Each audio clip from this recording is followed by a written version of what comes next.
Chapter 52, Into Kumo.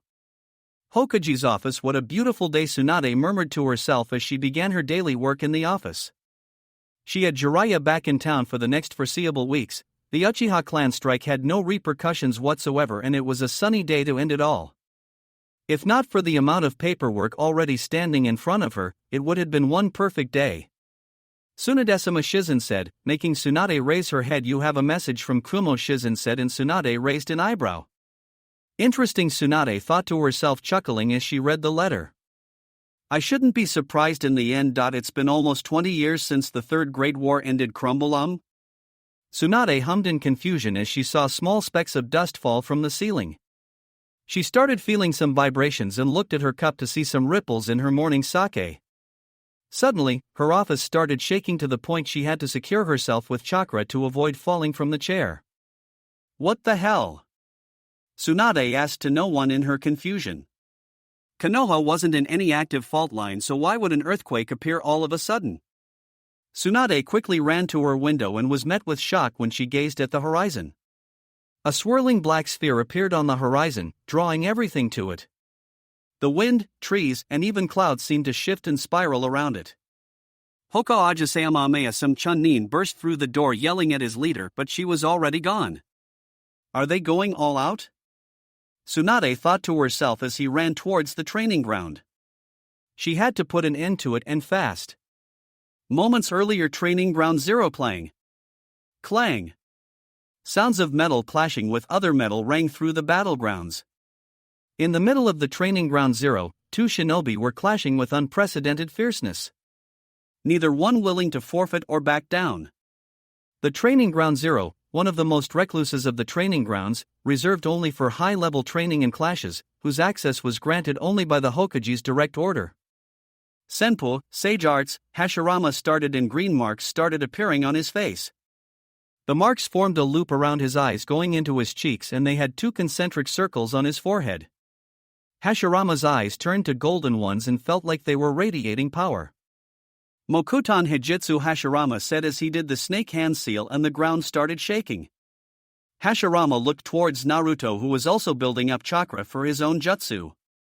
Jukai Koten, nativity of world trees, Hashirama shouted and flexed his arms forward, making trees burst from the ground. Hundreds upon hundreds of trees suddenly popped from the ground and started heading towards Naruto, destroying everything in their path. Enten, Inferno style, Naruto said as he pumped his lungs with air and his Manjikyu started glowing. Goka Makyaku, Great Fire Annihilation, Naruto said, unleashing a gigantic-sized wave of black flames upon the incoming wooden barrage. Naruto unleashed fire so hot that it scorched the ground and the trees were instantly vaporized upon contact. Naruto's eyes glowed as his Susanoo formed itself around him. A silver scythe appeared from the ribcage as it sliced off a wood branch that tried to flank Naruto from the side. Naruto dropped his Susanoo and cancelled his fire jutsu and watched as Hashirama's jutsu was reduced to nothing more than black ashes on the ground. Mokuton, Kajikai Koren, Advent of a World of Flowering Trees, Hashirama said as more trees were born from the ground. The trees grew into huge heights until they started blooming into beautiful pink flowers. They were exactly like roses, beautiful and yet deadly. As the flowers bloomed, a thick yellowish mist enveloped the whole field. The flowers had released their pollen that spread through that battlefield. Anyone that inhaled even the smallest amount of it would be rendered unconscious. Katan, Goen Rasengan, Great Flame Rasengan, Naruto said as he unleashed his attack in the middle of the forest.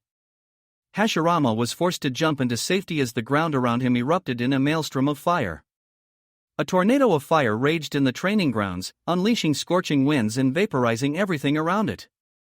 Hashirama had sweat rolling down his face due to the heat being unleashed, but Naruto didn't seem to be affected by his own creations as he stood in the middle of it, enjoying the inferno he had unleashed. Aren't they going a bit too far? Now asked, gulping as she watched a friendly spar between Senju Naruto and Senju Hashirama.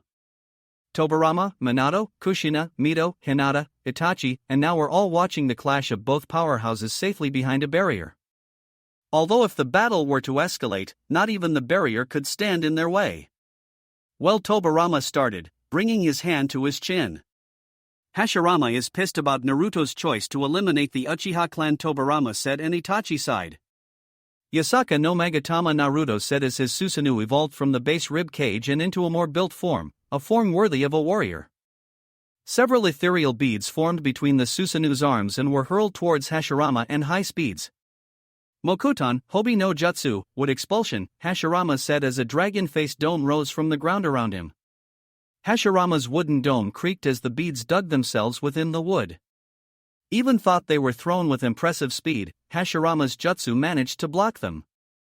Senpu, Mokuton, Shin Susenju, true several thousand hands, Hashirama shouted, clasping his hands together as a titanic, many-handed statue appeared. The whole training grounds quaked as the statue burst from the ground and stood in front of Naruto. The statue had such magnitude that it put the Bijou to shame, it easily toppled mountains in terms of height. I think you might be right, Tobirama said, looking at the monstrous wooden statue in front of him. Tobirama felt like an ant before the statue in front of him. This was Hashirama's most powerful jutsu, one that could cripple even Bijou and the very one that destroyed Madara's Susanoo back during their last battle. We should leave now, hurriedly said as she couldn't even see the top of the statue from her position on the ground. To think Hashirama could have this level of power. I agree, Tobirama said, and no one needed to be told twice. Damn that, he's going all out, Naruto thought to himself. He chuckled at the good time he was having. It wasn't every day he was forced to use his most powerful jutsus. Kurama was simply watching the show from his host's body. The last time he saw that wooden thing, the statue picked him up like some rag doll. Jurioten, gravity release, Naruto said, pointing his right hand into the air. Purple chakra started swirling in his hand. Moments later, a pitch-black sphere formed on his palm, the size of a football. Around the sphere, series of white rings started appearing, orbiting the black sphere. The rings started aligning themselves into a one disc-like shape around the orb. It seemed that Naruto had a black planet in his hand with planetary rings around it, either that or a black hole. Dairazen Ringu, Great Spiraling Ring, Naruto said. He released his jutsu, who simply levitated, heading straight for the statue. The moment the black sphere touched the wooden statue, all hell broke loose. The training ground exploded in a maelstrom of blackness. Fierce winds raged on, pulling everything towards the black sphere. Piece by piece, Hashirama's wooden statue started disintegrating and was simply absorbed into the black hole. Any strike that the statue might do was simply redirected and pulled into the sphere's gravitation pull. Mito had her eyes widened at the magnitude of the jutsu. She gawked as the barrier in front of her seemed to stretch towards the black hole. Not even 1 second later, the barrier fell as the black tornado raged on in the battlegrounds. Trees were uprooted and huge chunks of earth were simply turned to dust to the gravity pull of the jutsu, even the clouds swirled towards the epicenter of the jutsu. Every single spectator was hanging for dear life. They bolted away the moment they saw Naruto started their jutsu, and, even thought they were almost a mile away, they could still feel the pull. The jutsu started expanding and quickly growing in size, eating away the terrain. Suddenly, just like it had begun, the black vortex imploded and disappeared completely. Every spectator breathed down in relief as they regained their bearings and started approaching the battlefield. Someone had to tell those two to stop the battle or they might accidentally level Konoha. If not for the barrier, a good chunk of Konoha might already be gone. Unbelievable, now stuttered in shock at the devastation lying in front of her. The wooden statue was nowhere to be seen and the once green battleground was now nothing more than a crater, 100 meters deep. They spotted Naruto at the edge of the crater and made their way towards him. And I thought I was strong. These two are on a whole different level now, thought to herself in shock. Hashirama's skill with the wood element dwarfed even Fugaku's mastery. Mito started wearily. Where is Hashirama? Mito asked, worried as she didn't see or felt her husband anywhere on the battlegrounds. Naruto used his Kamui and simply dropped Hashirama on the ground, unconscious. I had to warp him into my dimension, otherwise he wouldn't survive, Naruto said, and Mito thanked him, bending down to check up on Hashirama. He really must have been pissed to fight you to the point he passed out, Minato chuckled while Naruto just shook his head. It was better this way. Let him release his hate on me, Naruto said as he watched Tsunade arrived at the training field with an expression that promised pain. What? Tsunade had eyes bulging out at the state of the training ground, if it could be called that at this point. What the hell were you thinking taking things to this level? Tsunade roared while everyone cringed at the sound spike. It had to be done, Naruto simply replied and gulped as Tsunade approached him. You could have destroyed Konoha with your spar, Tsunade said, putting an emphasis of the word spar. We know what we were doing, Bachan. You worry too much, Naruto said, waving Tsunade's concern off. I will even sweeten the deal, Naruto said, making Tsunade raise an eyebrow in surprise. On Mayatan, yin-yang release, Naruto said as his eyes turned silver and started glowing. Jiken no Suna, sands of time, Naruto said, flexing his right arm towards the destroyed training ground. Everyone's jaw dropped as the training ground seemed to be reverting back to its initial state. The crater started feeling itself with rock, trees were born out of nowhere and were rooted to the ground. As the crater closed, a vast sea of grass filled the grounds. The training grounds were back as if nothing had happened to begin with. Amazing now breathed out as she watched everything revert back. Such mastery of yin and yang release, Itachi thought to himself, analyzing Naruto to the detail. He had just used the rawest form of chakra manipulation and yet, he seemed normal, like said jutsu was just another one. To him, perhaps it is, Itachi mused in thought. There you go. All back to normal, Naruto said, and Tsunade only nodded dumbly as she heard the birds chirping in the trees. Maybe I had too much sake already, Tsunade thought to herself as she turned around and simply walked towards her office. That must be it, Tsunade thought, confirming her beliefs. What about him? Tobirama asked, pointing towards his passed-out brother, lying on the floor. He's just unconscious. I will take him home and let him cool off, Mito said, holstering her husband and disappearing in his shunshin. Later that day, every Konoha's civilian was running like wild chickens when they saw that huge black tornado rise on the horizon, but still close to the village. They thought another Bijou was about to attack their home once again. Everyone breathed in relief when the black thing disappeared and everything returned to normal. Say, can we talk? Now asked as she approached Hinata. Everyone was gathered around in the Senju compound. Hinata rose an eyebrow in interest when she saw Uchiha now approaching. Things had been a little rocky between the two ever since now started living there as well. Sure, Hinata replied, not really sure what else to say. Hinata watched as now nervously approached and sat beside her. Now fidgeted with her fingers, not sure where to begin. Both of them just sat down in awkward silence. Sorry, now said just above a whisper. Now didn't know why she couldn't apologize to Hinata. It's not like she did anything wrong, well, except for trying to kill her. Come again? Hinata asked as she didn't understand what Now had said. Sorry for trying to kill you, Now said, looking down and avoiding Hinata's eyes. Hinata just smiled and turned towards Now. Okay, Hinata replied, and Now did a double back. What? Now asked, surprised by her reaction. Just like that? You said you were sorry and you already helped us, so no harm done. Besides, everyone deserves a second chance, Hinata replied, smiling. Now was suddenly so overjoyed that she jumped forward and hugged Hinata with all her might. This is awkward, Hinata thought to herself when she heard sniffling sounds coming from Now. Are you all right? Hinata asked with concern in her voice. She never expected Now of all people to cry on her shoulder. Now always seemed like nothing ever affected her.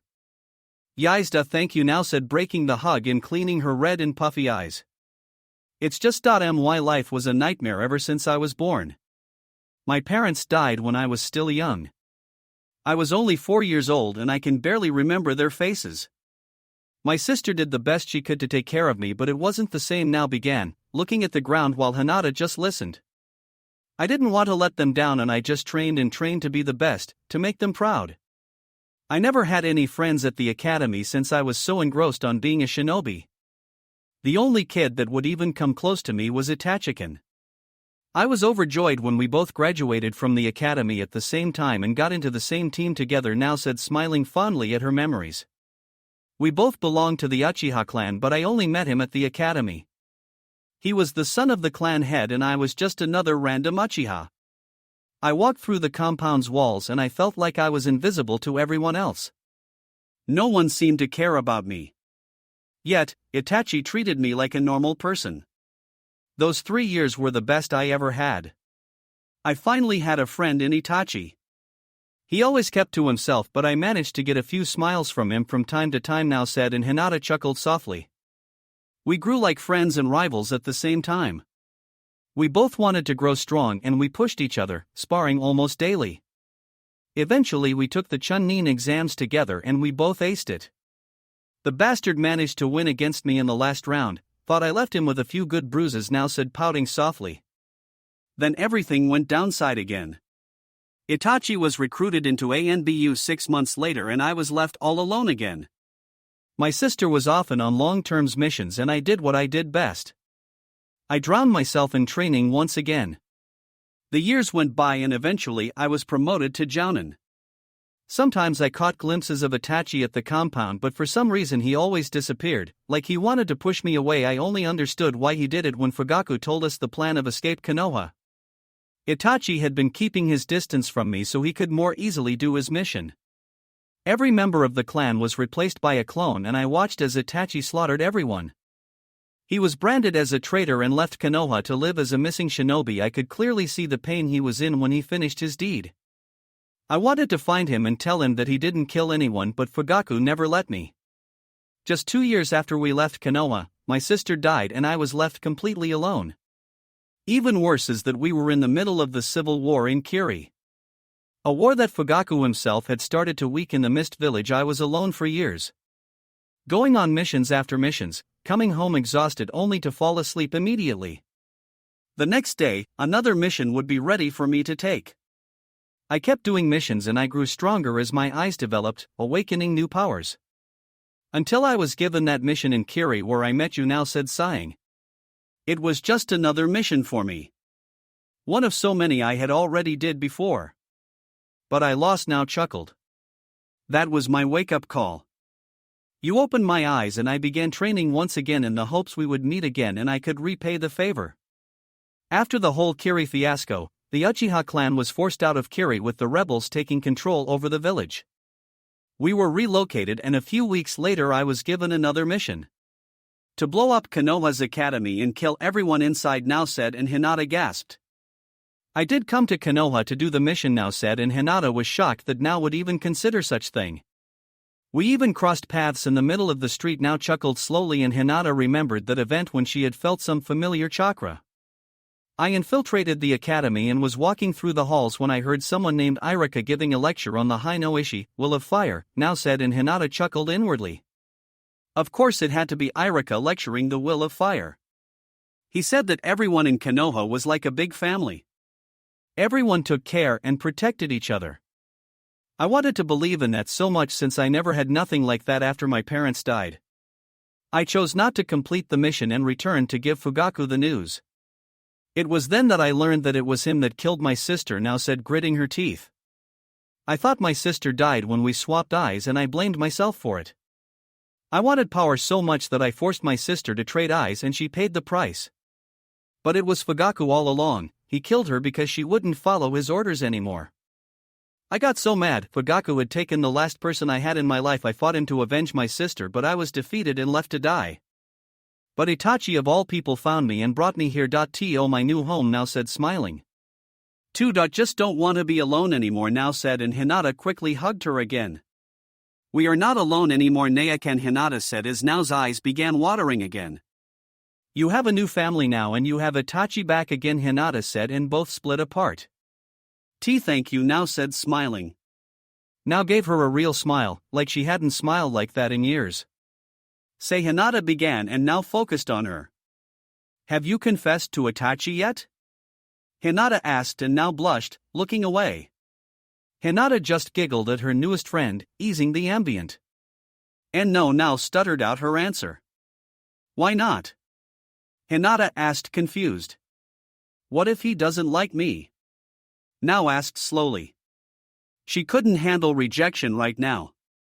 He was willing to beg to Naruto to save you Hinata replied smiling and now was surprised. Itachi might have not inherited his clan's arrogance but he had pride on his own way.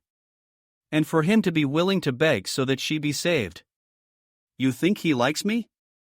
Now asked slightly blushing. She felt like she was a schoolgirl again. Like she had felt when she told her older sister she liked Itachi, a few years ago. "I know he does," Hinata said and now nodded. "What should I do?" now asked, panicking and bringing her hands to her warm cheeks. She never had any female friends to talk about things like this. And talking to her older sister wasn't exactly the same thing. "This is what you will do," Hinata said, and she whispered into Nao's ears.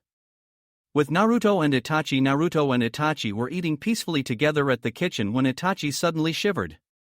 "You alright?"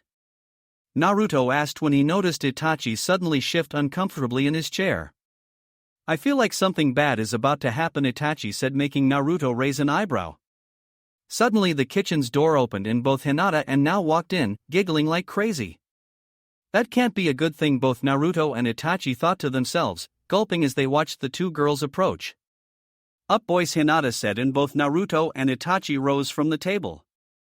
Hinata's voice didn't left much margin for disagreement. "Now Naikan," Hinata said, getting her attention. "Activate your Sharingan and do as I," Hinata said, and walked forward until she was face to face with Naruto, who was wondering where this was going. Nao nodded as her eyes changed into blood red as she focused solely on Hinata. Hinata looked Naruto dead in the eyes as she cutely bit her bottom lip in anticipation. Hinata reached for Naruto with her hand, brushing his golden hair out of the way, her hand softly caressing his right cheek, getting a small purr due to his sensitive whiskers. Hinata smiled as she wrapped her arms around his neck and felt Naruto's own arms wrapping themselves around her waist, pulling her closer.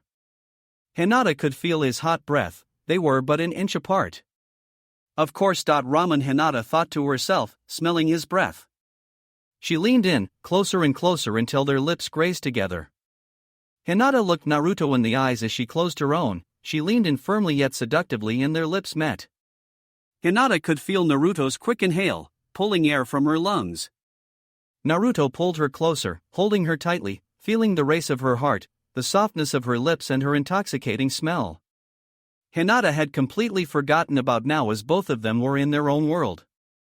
Their lips started pulling apart but both remained in each other's arms. Their breathing came out in short and in quick gasps as the world around them began to slowly come back into focus. "Wow!"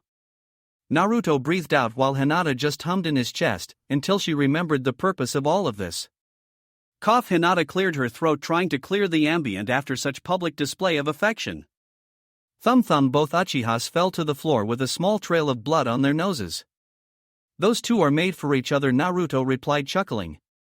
"Yes, they are." "Kukukuku. Can you picture the awkward position they will wake up?" Hinata chuckled evilly as she had both unconscious Uchihas on the ground, with Nao lying on top of Itachi. Naruto looked down at his waist, then he looked at Hinata, who raised an eyebrow, and finally he looked back to his steaming bowl of ramen. Having decided on his choice, he took Hinata's hand and dragged her away. "Where are we going?" Hinata asked, confused as she was being led by Naruto somewhere. "We are going to have sex," Naruto simply said. Okay?" Hinata replied, confused, while Naruto nodded his head. "You can't kiss me like that and not take responsibility." Next day, Hokage's office. "Thank you all for coming," Tsunade said as she looked at the 5 shinobi in front of her. Senju Naruto, Senju Hinata, Tenten, Nara Shikamaru, and finally Rock Lee. All 5 chunins were standing in perfect stance in front of their leader. "Yesterday I received a letter from Kumo with a very interesting proposal," Tsunade cryptically said, raising a few eyebrows and a particular brushy one.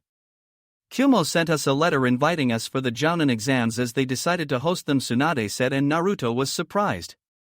"I've never heard of Jounin exams. Are they like the Chunin exams?" Naruto asked, curious, and Tsunade smirked. "The Jounin exams is a very special event, even more than the Chunin exams. The Jounin exams are only hosted once in every 5 years and only when there have been long times of peace," Tsunade informed, and Naruto nodded his head. "It's been almost 20 years since the end of the 3rd grade ninja war, and Kumo decided to host this event and sent us a letter inviting us. While these exams might seem like any others, I assure they are not. Only the strongest of the chunins are sent into these exams. The contestants are the strongest and most influential of each village, and most likely, they will occupy positions of power later on," Tsunade explained, and everyone nodded, convinced to do their best in the exams. Suits you well. Naruto 1010 began drawing Naruto's attention to her. You were always the one shouting about becoming Hokage. Maybe, Naruto replied, and everyone did a double take. Maybe? Hinata asked in disbelief. You gave up on being Hokage? Hinata asked, shocked. She never even suspected such thing.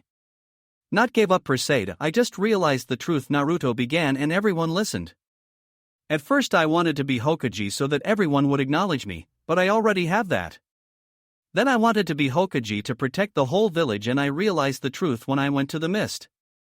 I don't need to be Hokage to protect everyone I care for. Being Hokage is just a bonus, really. I have everything I need right now. I'm respected and acknowledged, I have friends, family, and my beautiful wife, Naruto said, and everyone just stared at him.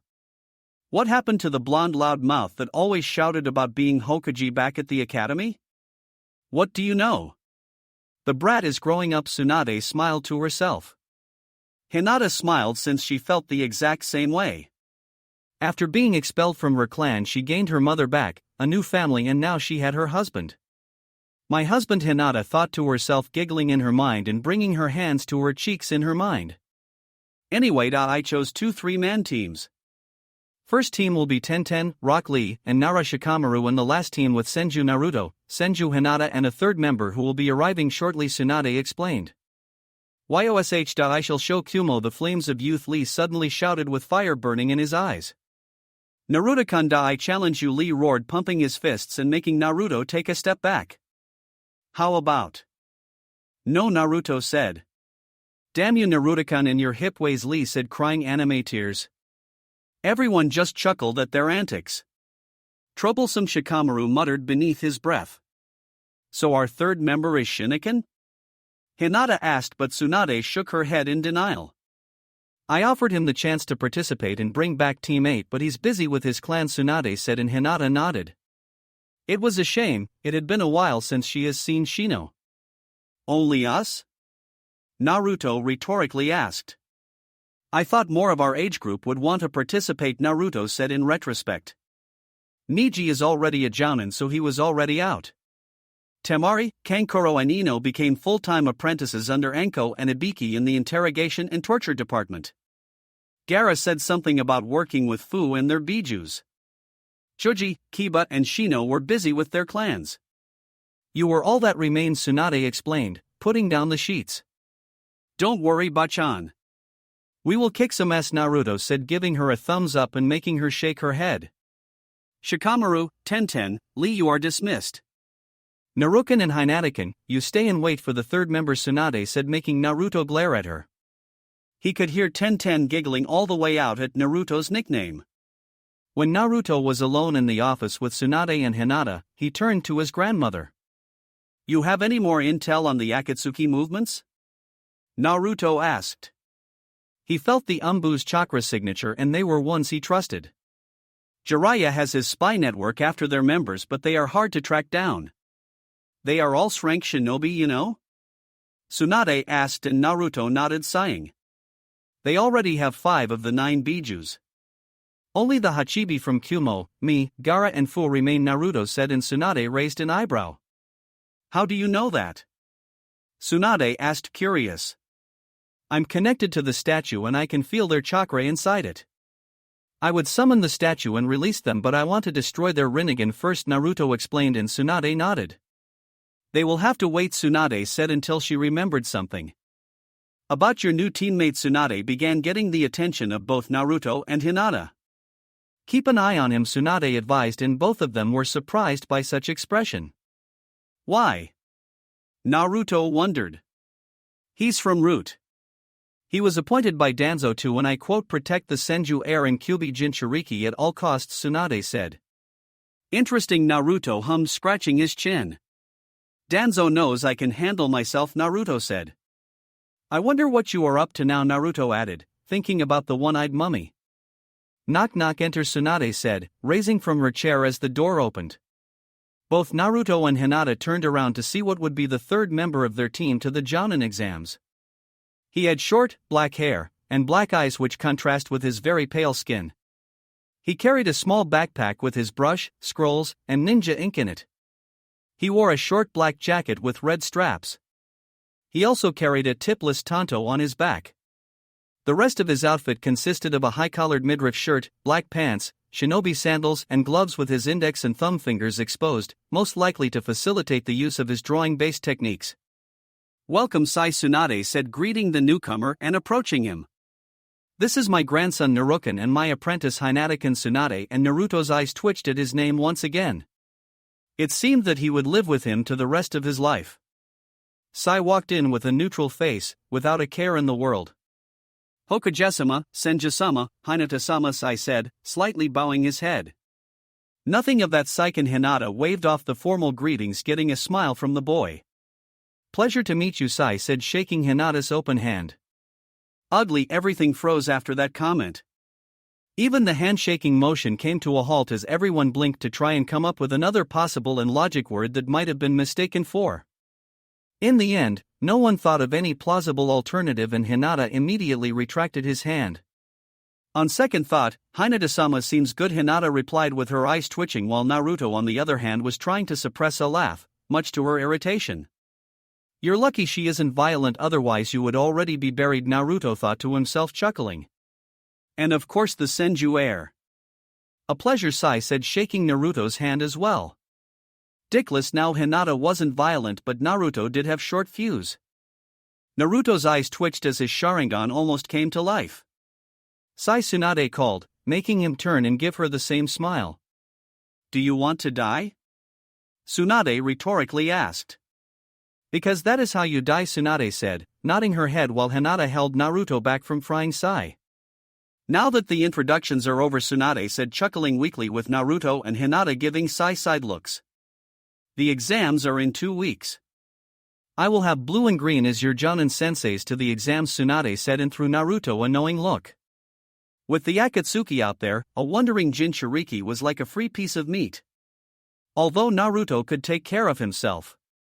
"Rendezvous tomorrow at dawn," Tsunade said, and everyone left. Tsunade sat down at her desk and went to pick up her cup of sake when the cup suddenly cracked. "I have a bad feeling about all this," Tsunade thought to herself, gulping down the sake and burying down her superstitions. Next day, Konoha's gates. "Are you all ready?" Blue, Tobirama, asked towards the 6 shinobi in front of him.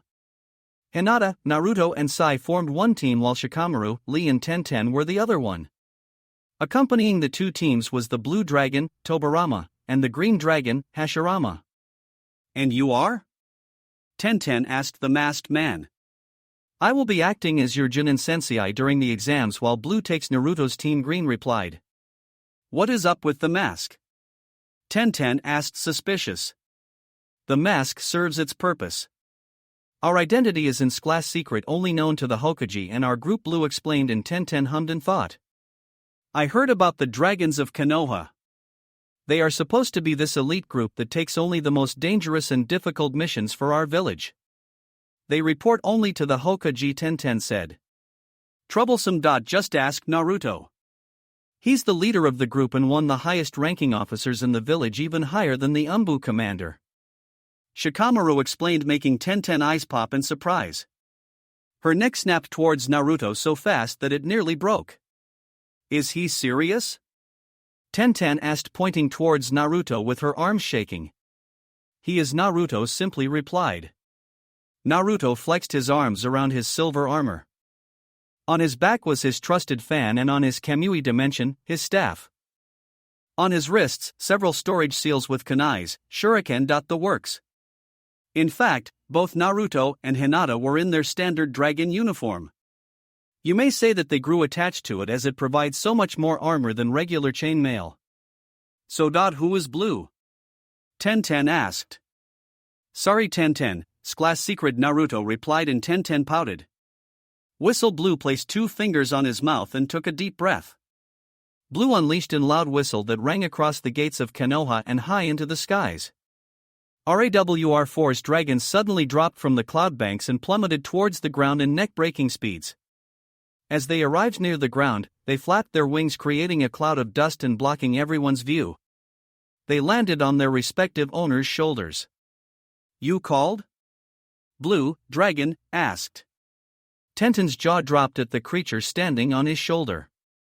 Blue's scales and eyes were the color of sapphires, an intense blue that refracted the light. His talons and spikes on his neck, back, and tail were a dull blue. Like all dragons, he had white, sharp, knife-like, neat-searing teeth. His body stature could be inferred as very aerodynamic and built for flying. /N, check profile for picture of all dragons, keep your eyes open in the sky for possible ambushes. Blue, Tobirama, said as the dragons left their owners and returned to where they belonged, the skies. Is that a dragon? Tenten asked in disbelief. She had only heard of dragons on books and fairy tales. But to see one here, alive and talking. Perks of the group. Blue, Tobirama, said, smirking behind his mask while Tenten just pouted.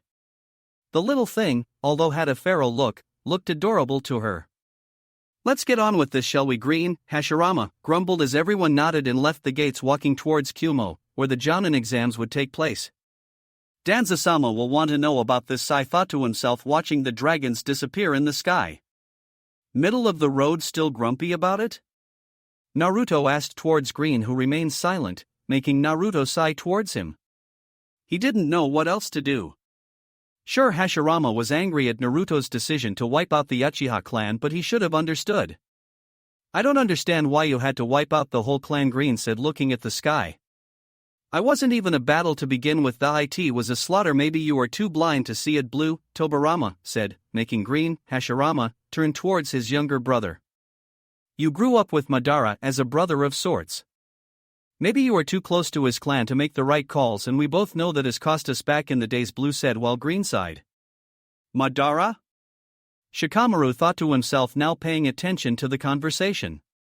Both Naruto and Hinata caught Tobirama's reference to Madara but let it slip as no one seemed to take note of it with the exception of Shikamaru, which opened a single eye. You are too soft, brother, Blue said, sighing. Why are you so against it? You want peace, don't you? Naruto asked in a serious voice. Naruto knew how much Hashirama had struggled to find peace, and yet he wasn't able to make sacrifices. But not at the cost of lives, Green replied. And that is why you never reached it, Naruto simply answered. That's cold, Green said, but Naruto disagreed. Realistic, Naruto countered. There is only one answer to peace, and some can't be in the new world, Naruto explained while Green sighed. He's right, you know? Shikamaru rhetorically asked, and everyone turned towards him, surprised to see him talk of all people. Troublesome. One bad seed can wreck a whole crop. Shikamaru yawned as he began cloud watching again. I'll refrain from judging until later on, Green said. So we are good? Naruto asked, and Green nodded, making Naruto grin. I still want a dragon, Tenten pouted, making Naruto chuckle. Kumogakure, the hidden village of the Lightning Country, founded by the very first Raikage. The village is located in a range of tall mountains, and is literally hidden in the clouds. The Raikage works in a large blue structure built into the tallest mountain. The mountains provide a natural defense against any incursion as their shinobi have higher ground. This place hasn't changed one bit, Green said as he looked around the village. The village's structure was exactly how he remembered it. You speak as someone who hasn't come here in many years, yet you don't seem that old, Shikamaru lazily pointed out. Stop overanalyzing every word I say, it's freaking me out, Green said, annoyed by the Nara's behavior. What he didn't know was that both Blue and Green had sparked Shikamaru's curiosity, and that was never a good thing on a Nara.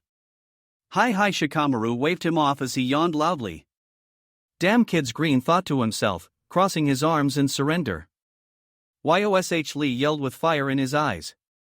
Let's show them the flam smack. Lee dropped to the ground as Blue had hit his neck, effectively knocking him out. What did you do to Lee? Tenten yelled as she rushed her fallen teammate. He was loud and annoying, and the exams only start in 2 days, Blue said, and walked off into his room at the hotel. Everyone had their own separate room, with Naruto and Hinata sharing their own. 2 days later, first exams of the Jounin exams begin. Chapter 53, First Stage. Steps were heard echoing along a dark corridor. The walls were made completely out of dark stone, and it was almost pitch black if not for a couple of torches that provided some much-needed light. The person walked calmly through the halls, completely undisturbed by some background noises that could be heard. The person stepped forward into some light, allowing some features to be displayed. The man appeared as a frail, old man, who was walking with a cane in his left hand. He had black, shaggy hair, and his right eye was bandaged. He has had an shaped scar on his chin ever since his youth. He wore a white shirt, with a black or dark gray robe over the top of it covering from his feet to just over his right shoulder. The robe conceals his right arm, which was bandaged and covered with 3 big golden braces. The man kept walking forward until he reached what resembled a reception desk. It seemed somewhat strange to find a reception desk in what clearly resembled catacombs, but he didn't seem surprised. "Danzo-sama, what can I do for you?" the man behind the desk asked, bowing to the elder. "I wish to speak with one of the inmates," Danzo simply said in a monotone voice. "Of course. Which one?" the receptionist asked, and Danzo approached him, whispering the inmate's name. "I'm afraid that he's under special circumstances. Hokage-sama has forbidden any visitor," the receptionist explained weakly. "I trust that won't be a problem, right?" Danzo asked, his voice betraying none of his displeasure. Although his voice was calm, it was far enough to scare the poor receptionist to death. "Of course not. Right this way," the receptionist said, gulping and leading Danzo towards the right cell. "Here we are," the man said, and Danzo stepped forward, peering into the cell. "Leave us," Danzo ordered, and the receptionist quickly obeyed, proceeding to bolt from there. Danzo shifted his attention back to the man inside the cell. The man was clad in simple gray jumpsuit. The particular thing about this man was that he was missing his right arm. "What pitiful state you're in," Hayashi, Danzo said, and the man inside the cell opened his eyes to reveal the Byakugan. "Come to gloat, Danzo?" Hayashi asked weakly. He was a broken man, everything he ever fought for had been stolen from his hands. "Hardly," Danzo replied before taking a good look at him. Hayashi was huddled in the corner, concealed by the shadows. "I've come with an offer," Danzo explained. "Really?" Hayashi asked suspiciously. "And what could you possibly offer me?" Hayashi asked, somewhat amused by the man's attempts. "You should be more grateful. Tsunade wanted to ship you away to the blood prison," Danzo said, and shiver ran down Hayashi's spine. "As to my offer, how about your clan back in justice against those who put you in here?" Danzo offered, but was met with laugh. Hayashi was laughing loud like some crazy man. "You are delusional, Danzo. How exactly do you wish to accomplish such feat?" Hayashi asked, amused. "You still have faithful followers from the main house that occupy several positions of power in the village. All I ask is your and their cooperation, and, in return, I will give you your freedom and clan back," Danzo offered, and Hayashi was about to laugh again when he saw the serious face of Danzo. "You are serious?" Hayashi stated, surprised. "I don't joke," Danzo replied, and Hayashi started thinking. "What are you planning?" Hayashi asked seriously. All the laughter and the amusement gone. "I shall tell you if you agree to my terms," Danzo replied. "I accept," Hayashi said, and Danzo nodded and simply turned around, flicking something over his shoulder towards Hayashi. "What's this?" Hayashi asked as he snatched the small ball. It seemed like a food pill. "Your freedom," Danzo said, and walked out, leaving Hayashi to his choices. Hayashi lost sight of Danzo and returned his gaze back to the pill in his hand. Making his choice, he globed it with a shred of hesitation and waited for the effects. Hayashi's chest started warming up, and suddenly he clutched to his chest as pain shot through his body. "Arghhhhhhhhhh!" Hayashi screamed as he felt his chest tightening up, making it almost impossible to breathe.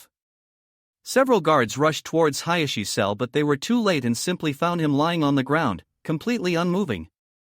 One of the guards opened the cell and crouched beside him. "He's dead," the guard replied, checking his pulse. He took notice as to how his single hand was clutching to his chest. "Most likely a heart attack. Inform the Hokage and take him away," the guard replied. Danzo smiled from the reception desk as he looked towards the receptionist, and his Sharingan glowed, erasing every evidence he ever stepped forth in the prison. Senju compound. Everything was rather quiet inside the Senju compound. It was to be expected since the loudest of the inhabitants, this being Naruto and Hashirama, had gone to Kumo. Naruto was going to participate in the upcoming Jounin exams, while Hashirama and his brother Tobirama would pose as their senseis. The living room in the Senju compound was simple. outfitted with a couple of individual couches and 2 larger ones. A few plants in the corners and a couple of paintings in the walls made the room livelier. 3 bookcases were also nearby the wall, providing a couple of books for passing time to anyone that so wished. Some books were about the Senju clan, their history and deeds through the history, while others branched out from geography to general fiction. Jiraiya had been denied, rather painfully he might add if you ask him, his humble request to display his magnificent work on said bookshelf. Everyone in the compound was already of age, so having porn in the bookcase should be allowed. This were his thoughts when he approached his princess, who rewarded him with a well-placed, chakra-enhanced punch. At least Tsunade had allowed him to place his first novel, The Tale of the Utterly Gutsy Shinobi, so it wasn't all bad. Tsunade walked into the compound and simply made her way straight towards the living room. Her only thoughts were of plopping down on one of those soft couches and maybe take a nap, or something. It had been a frustrating day to say the least, and this time it wasn't paperwork that plagued her dreams. No, this time was the damn council meetings. At least she had the decency to not send a shadow clone in her stead. First, it was a request for further funding petitioned by the head nurse with both Shizune and Hinata's signatures on it. Hinata was smart enough to only sign it when she was away from the village. Shizune, however, wasn't so lucky and was on the receiving edge of a tired and pissed Senju. Next problem were those damned civilians always complaining about their rights. Tsunade shook her head, pushing away stressing thoughts as she entered the living room and was greeted with an interesting sight. She looked over to the couch where now was calmly sitting with Itachi's head on her lap. She was running her hands through his hair while Itachi had eyes closed, enjoying the moment. My Tsunade said with clear amusement, making both of them jump at the sound of her voice. They were so entranced with each other that they didn't sense her entering the room. Who would have thought that now would be the one to tame the great Itachi? Uchiha Tsunade said, chuckling. You are one to talk now, snorted Senju Tsunade, the legendary slug princess of Konoha. Tamed by a pervert, now replied in amusement, making the Senju choke. You have something to say? Tsunade roared, making now jump from her couch and stare at Tsunade. Yes, I do, old hag now replied, smirking, sparks flying across their eyes. I was having such a good dream, Itachi thought to himself as she sat upright and watched now and Tsunade bicker until he decided that it was enough. Nao enough, Itachi's voice echoed through the room with enough authority to make both women flinch. Oh, now cooed with stars in her eyes as she rushed Itachi. I love it when you take charge, now said, hugging Itachi while Tsunade gasped like a fish out of water. I don't even want to know, Tsunade thought as she looked over to both Uchihas and then to another couch. You don't intend to cuddle or do any display of affection, right? Tsunade wondered. It was common sense to keep public displays of affection somewhat restrained, but Uchihas were strange people. You are safe, Hokage-sama, Itachi said while now pouted but remained by his side. You don't have to call me that in here, Itachi. Besides, officially you are still a missing shinobi, Tsunade explained, sighing in comfort as she plopped down in one of the soft couches. Respect is due where respect is due, Itachi simply replied in his traditional monotone voice. By the way, Tsunade started, what do you both intend to do now? Tsunade asked, curious. Honestly, I have no idea. I planned from the beginning to die at Sasuke's hands. I didn't count on living much longer than that because of my illness, Itachi said and felt now grip his arm tighter. She didn't even want to consider losing Itachi. I have a proposition for both of you, Tsunade said, smiling. Proposition? Now asked, confused. Yes, what is your favorite color? Tsunade asked, smirking while both Uchihas just stared at her like she was crazy. Kyumo saying that Naruto was excited was an understatement, the man was downright thrilled. He had enough adrenaline pumping through his veins to kill a normal person. The reason for all this excitement? Dozens of competitors stood in his front. Naruto had counted at least 20 different forehead protectors, some from villages he had never even heard of. It was interesting to say the least. While these exams were non-traditional as they were only hosted every 5 years, the amount of competition was similar to that of Chunin exams. Jonin did get access to higher paying missions, so maybe that was the reason, maybe it was the honor and fame of being Jonin, the elite of the village. On the other hand, Jonin missions were far more difficult and risky. Hinata was amused at Naruto's expression. Any more and he would be practically bouncing like some 5-year-old kid on a sugar rush. She was surprised when she saw the amount of competition. Tsunade did say this was a big event, even bigger than the Chunin exams, but Hinata had underestimated it. Her Byakugan flared as she did a quick checkup of the competition. Only after a quick glance she could accurately guess just whose would most likely pass the earlier stages of the exams. Judging by chakra levels alone, everyone seemed normal with a few having bigger reserves, bearing high Jounin level. Although she and Naruto easily dwarfed anyone in there. She had big reserves but Naruto's amount was insane. He was almost blinding to look at with her Byakugan focused on him. I don't see what the excitement is all about, Kurama said from within his mind. I sense no one of worth in here. It's not just about fighting powerful opponents, Kurama. Naruto explained. Think about the jutsus we will see, the different taijutsu styles and weapons, and maybe some bloodlines, Naruto replied giddy while Kurama just sweat dropped. It's starting, Hinata whispered, and Naruto quieted down almost immediately. His attention was drawn to the man walking into the stage. He was a fairly tall, dark-skinned man with a slightly bulbous nose, shaggy, white hair which covers his left eye. He wore a high-collared, sleeveless uniform with loose-fitting pants, bandages on his wrists and the Onestra Pavaron shoulder flak jacket of a Kumobukure shinobi. He supported a bored look that reminded Naruto of Kakashi. I've seen him somewhere, Naruto muttered to himself. He was the Raikage's bodyguard during our Chunin exams, Hinata said. I remember him now. I wonder how everyone else is doing around here, Naruto said out loud but was shushed by Hinata as Darui was about to speak. My name is Darui and I'm in charge of the Jounin exams. I will be explaining how the exams will work, so pay attention as I will only say this once, Darui said, and everyone quieted down.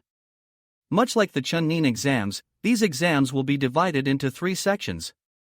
In the first stage we will be an evaluation of personal and team skills in different areas. The second stage will an objective-driven race with competitive action between the teams. The third and final stage will be a tournament much like the Chunin exams. Any questions? What are the promotion specifications? Some shinobi yelled from the crowd. Only participants that reach the third stage are eligible for promotion, Darui explained. Any more questions? Darui asked but was met with silence. Very well, proceed to the barracks for testing and good luck to all of you, Darui ordered and watched as the crowd quickly dissipated into empty grounds. At the barracks, Naruto's team arrived at the testing grounds where the first stage was taking place. He could feel chakra being unleashed in waves and sound of metal clashing. He figured it was some kind of physical tests. What a drag! This was the random thought of the person standing behind the counter at the barracks. She seemed to be scribbling something in some piece of paper and had an obvious bored look. They put me, a Jounin, doing this, the red-haired thought to herself and sighed when she felt another team approach. State origin, team number, and members, the red-haired female asked, not even bothering to raise her head to see the contestants. Konoha, team number 24, members, Senju Hinata, Senju Naruto and Sai Hinata said, and the red-haired female instantly rose her head to see Hinata's long dark blue hair and her white eyes. Hinata, the red-haired female said, surprised to see her. Karui? Hinata asked in surprise. Haven't seen since the Chunin exams, Hinata said, and Karui nodded. And you brought Naruto as well, Karui said, greeting the blonde who waved. So, how's life around here? Hinata asked while Naruto sat on the ground knowing very well where this was going. Sai looked at him with a puzzled expression. You'll see, Naruto muttered and pointed towards Hinata and Karui who were already deep into their conversation. They were talking like they were old friends. Sorry about Yujitoken though, Hinata said, and Karui gritted her teeth. Those zombie bastards will taste the tip of my blade, Karui snarled, and Naruto rose an eyebrow. If you are talking about Kakuzu and Haiden then it's too late, I've already reduced them to ash, Naruto said, and Karui was surprised to hear that they have both been killed. You killed them? Karui was skeptical but Naruto nodded nonetheless. She wanted to be the one to exact revenge and justice on them, but Naruto had gotten to them first. In the end it didn't matter, they got what they deserved. Serves them right for taking Yujitoken, thank you, Karui thanked Naruto, knowing that Yujito had been avenged. Anyways, Karui said as she started writing the details in her notebook and took a small disc with a number on it. Here is your number. Wait for your turn and good luck, see you around, Hinata replied, and Naruto's team walked off and into the testing grounds. Testing grounds. Naruto, Hinata, and Sai entered through the stone's gates and arrived at some huge arena. There are huge stones walls surrounding the earth grounds.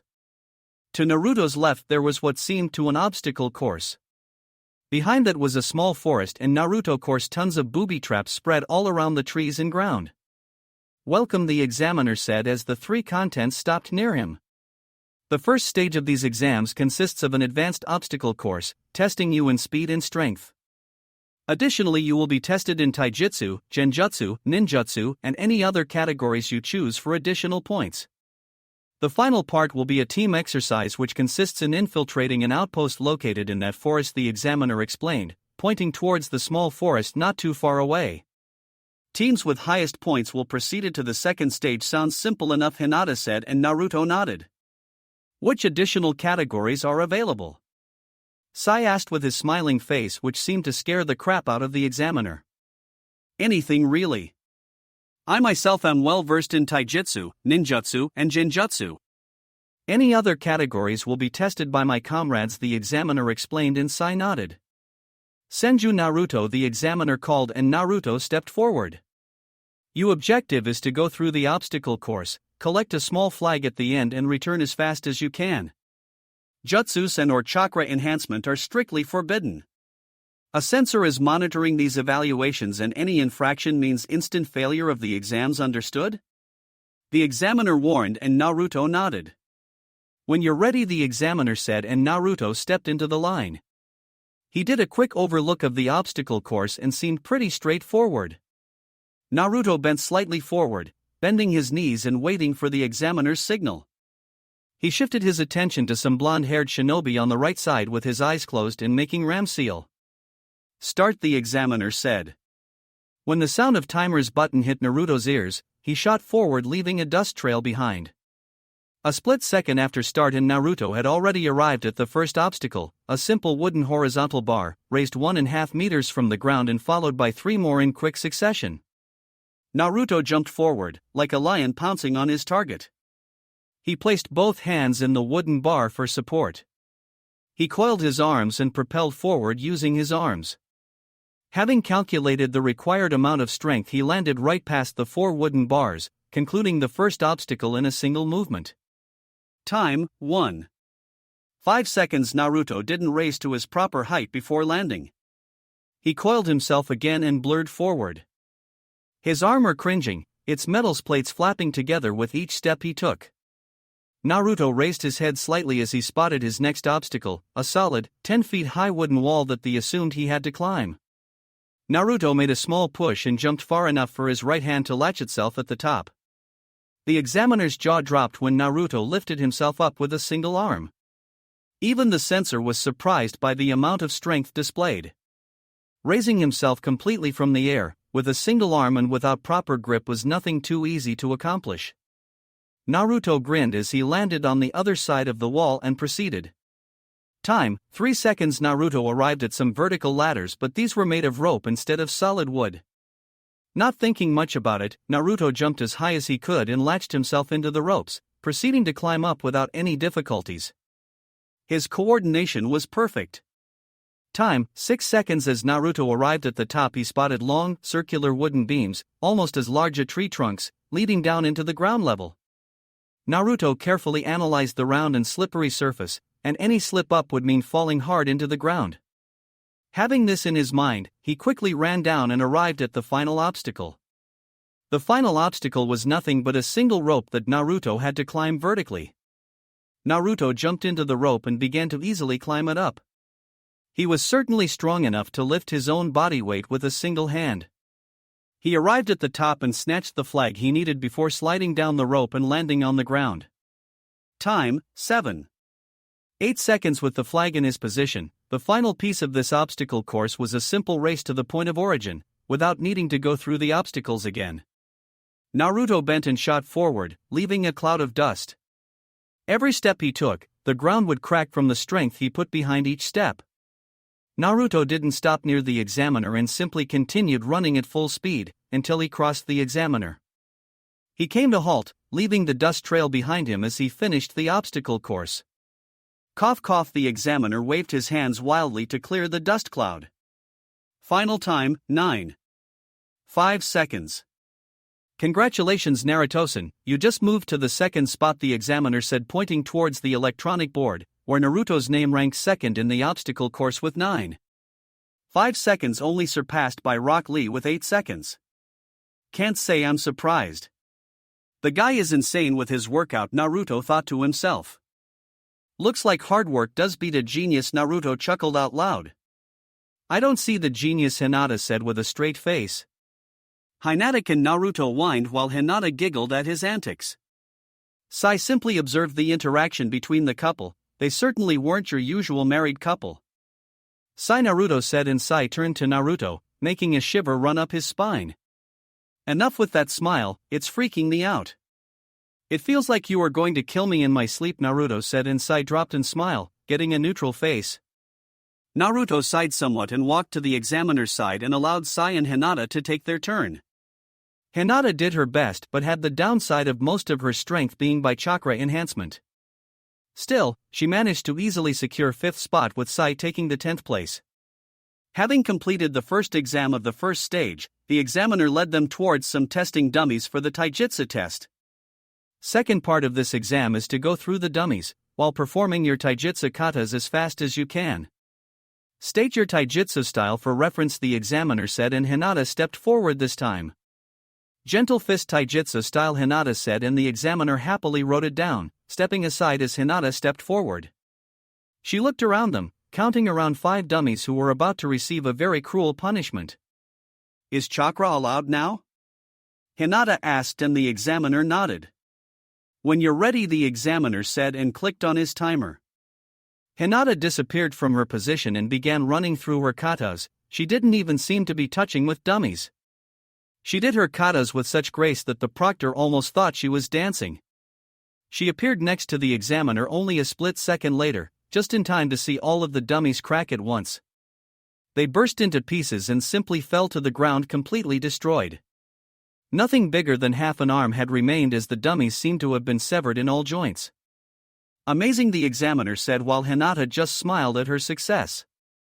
She looked over to the scoreboard and watched as her name appeared in first place. Sai went next, and this time, Naruto's eyes were solely focused on him. Both Naruto and Hinata had read Sai's file, but it didn't say much besides that he had standard skills and used ink-style jutsus, whatever that was. The only thing Naruto ever used ink for was seals. Naruto's eyes narrowed at the style that Sai had employed. It was ruthless for lack of a better word. Each strike had a purpose behind, there were no feints or anything else. Every strike was either to cripple or kill the opponent. It was a bastardized version of the ANBU style, a far more deadly version.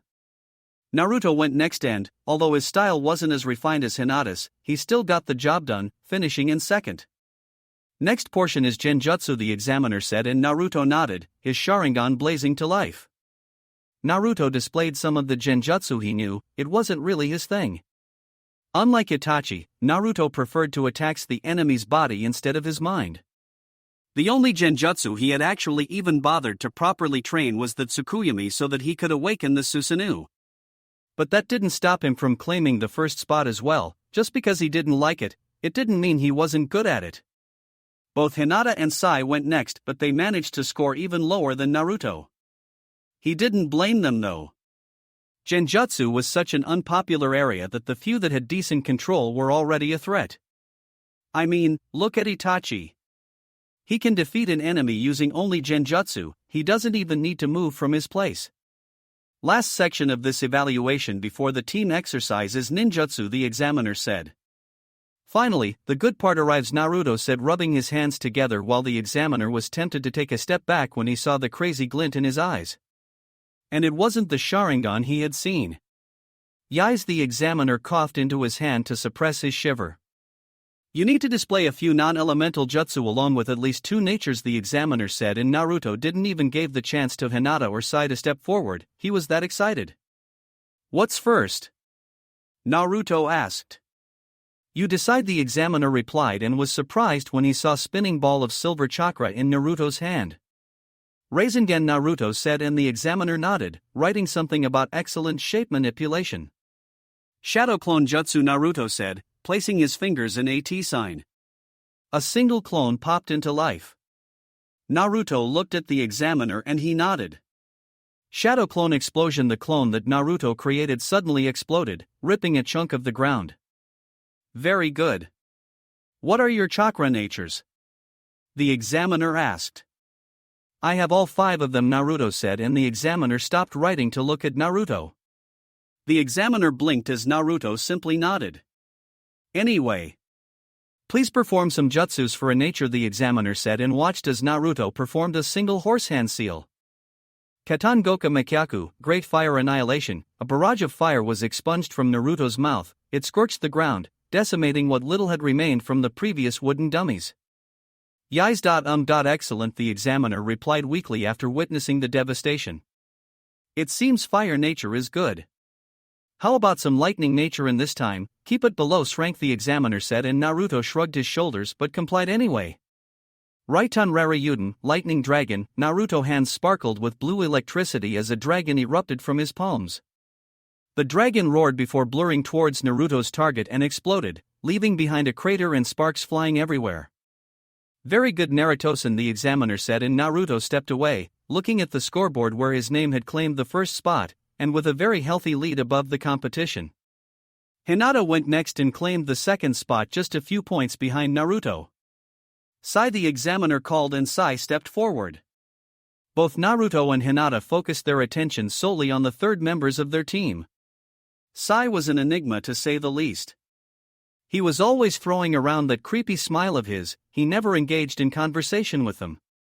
Sai just sat there, watching them unrelentingly like some statue. Root shinobi were supposed to the ultimate soldiers. Trained from birth in the way of the shinobi, reduced to heaps of sweat with their training methods, hardened with blood and pain. They felt no fear, no regret, and no remorse. They were but tools to serve their master in his endeavors. They were prepared to lay down their lives for their master with hesitation whatsoever. Naruto was broken from his thoughts when he heard the proctor ask Sai to display his ninjutsu. Naruto raised an eyebrow as Sai sat on the ground and took a simple scroll, a brush, and a bottle of what Naruto figured to be ink. Sai slowly dipped his brush in the black ink and, in the blink of an eye, he had painted a lion on the scroll. Choja Giga, Super Beast Scroll. Sai made a single hand seal and the drowned tiger on the scroll rose to life, jumping from it and landing on the ground. The tiger snarled at the proctor who fell on his, but when he saw the painting come to life. He may be a shinobi, but not even he expected that. Good, the examiner said as he rose to his feet. He searched for the tiger and found him eating the wooden dummies who were mangled by the tiger's vicious jaws. Sumi Bunshin no Jutsu, ink clone, Sai said, and the tiger dispelled into a puddle of ink on the ground. The ink suddenly started moving, clustering together into a large pool. The ink pool started raising from the ground and taking the shape of Sai. Interesting, the proctor murmured to himself as he scribbled down on his board. So that's his ink jutsu. Both Hinata and Naruto thought it Sai's performance. His style surely was very dynamic and versatile, but his creations seemed somewhat fragile. Before we proceed to the team exercise, do you wish to be tested in anything else for extra points? The examiner asked, and everyone shook their heads in denial. Well, actually I do have another category I would like to be evaluated, Naruto suddenly said, stopping the protector in his tracks. Which is? Bojutsu, staff arts, Naruto said, and Hinata was surprised that he would bring that up of everything else. She wondered why he didn't want to be tested in Fuinjutsu, but maybe he had forgotten. The examiner hummed in thought as he thought of someone who could give Naruto what he wanted. Kyumo shinobi were primarily skilled in kenjutsu since a blade was sharper and more effective than a staff. A sword can cut while the staff doesn't. This statement would be true for a normal staff and certainly not the one that Naruto had in his possession. I will be right back, the proctor said, and simply left without any explanation, leaving Naruto's team to wonder what happened. A few minutes later, the proctor returned with another shinobi by his side. He was a young, dark-skinned shinobi with short, spiky, white hair and dark eyes accentuated with lines curving upwards from the corners. He wore a dark outfit consisting of an overlong shirt with a hood, with red bandage handguards, Kumogakure shin guards, and a black forehead protector. He carried a long sword on his back and had a lollipop on his mouth. Naruto? The shinobi asked in surprise. Omoi, long time no see, Naruto said, greeting the fellow shinobi. You know each other? The examiner asked, and both shinobi nodded. We both participated in the Chunin exams 3 years ago, Omoi said while Naruto nodded. I see, the proctor replied. Omoi is here to test you in Bojutsu. Since we have no foremost expert in this area, you will be sparring against Omoi's Kenjutsu, the examiner explained. If you aren't an expert, how can you evaluate my skills? Naruto asked, curious. I may not be an expert in weapons, but I know enough to understand when someone is skilled or not. Besides, Omoi is one of the swordsmen in Kumo. Judging from your battle with him, I can easily evaluate your skill level, the proctor explained, and Naruto nodded. The space around Naruto started swirling, and not much longer he had a staff on his right hand. Naruto twirled the staff in his hand, slamming it on the ground, creating a small shock wave from the strength behind it. Omoi raised an eyebrow when he felt the earth vibrate slowly as Naruto slammed his staff on the ground. This is purely a weapons demonstration, no crippling or killing strikes, understood? The examiner asked, and both participants nodded. Omoi took his sword and gripped it tightly with both hands. Naruto picked his staff, raising his right arm above his head and lowering his left. He hadn't used a staff since he had mastered the art, and that was nearly 8 years ago. Hajime, the proctor said, and both shinobi dashed forward, both weapons meetings with a loud clang. Small orange sparks were released as the sword's sharp edge grazed against Naruto's metal staff as both shinobi struggled. Being stronger, Naruto was able to push Omoi backwards. Naruto quickly withdrew his staff, spinning it behind his back and striking towards Omoi once again. Omoi parried Naruto's flurry of attacks as he could, but even him was starting to be overpowered.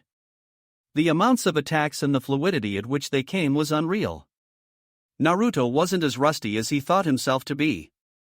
Omoi stumbled backwards but managed to regain his footing. He looked up just in time to see Naruto in the air. Omoi jumped to the side as Naruto slammed the tip of his staff on the ground, breaking the earth and embedding the staff on it. Using the staff as support, Naruto swirled around it and slammed his foot into Omoi's chest, sending him tumbling through the ground. Naruto dug the staff of the ground and waited for Omoi to stand. Both shinobi dashed forward and their weapons met once again. Kumoryu Mikazukajiri, Cloud Style, Crescent Moon Slice, Omoi said as he swung his blade in a single, large, crescent moon-shaped arc. Naruto tilted backwards and caught the trail of chakra left by the blade. Naruto jumped backwards and flexed his staff forward. The staff suddenly expanded, growing exponentially in size. Omoi never expected the range of Naruto's staff to suddenly increase this rapidly and was unable to dodge. Omoi was struck in his right shoulder, hard enough to send him spinning through the air and landing rather hard on the ground.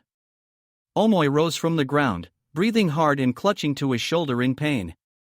From his face, Naruto could easily tell that he was unprepared for that attack and that his shoulder was most likely dislodged. That is enough, the examiner quickly yelled when he saw the devastating strike Omoi had received. Maybe I got carried away, Naruto chuckled weakly while Hinata just shook her head. Report to the hospital, the proctor said towards Omoi. I can fix him, Hinata said and approached Omoi. Let me see, Hinata said, and her hands glowed green as she analyzed the extent of the damage. Your shoulder is dislocated. This might hurt, Hinata warned while Omoi just groaned. On 3, Hinata warned and Omoi nodded.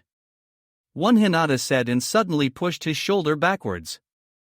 Omoi gave a yell of pain when he heard his bones snap to place. It was over just as it had begun. I thought you said on 3? Omoi gritted his teeth but sighed in relief as Hinata's hands glowed green once more and his pain diminished. Expecting pain only increases it, Hinata simply replied, smiling sweetly. Damn medics, Omoi groaned in thought. Sorry about that, Naruto said, but Omoi waved him off. Congratulations, Naruto-san. You took second place, the proctor said, and Naruto raised an eyebrow as his attention was shifted to the first name on the scoreboard. First place, Saratobi Hiruzen. I didn't know the old man took the Jounin exams, Naruto said with surprise in his voice. These exams really are ancient, Sandaime-sama. Isn't that old Naruto-kun? Hinata chided while Naruto just chuckled. Anything else before the team exercise? The proctor asked, and this time was met with complete silence. He waited a few seconds, but no one changed their minds. The last exercise of the first stage is the team exercise, the proctor said, and lead the team into the nearby forest.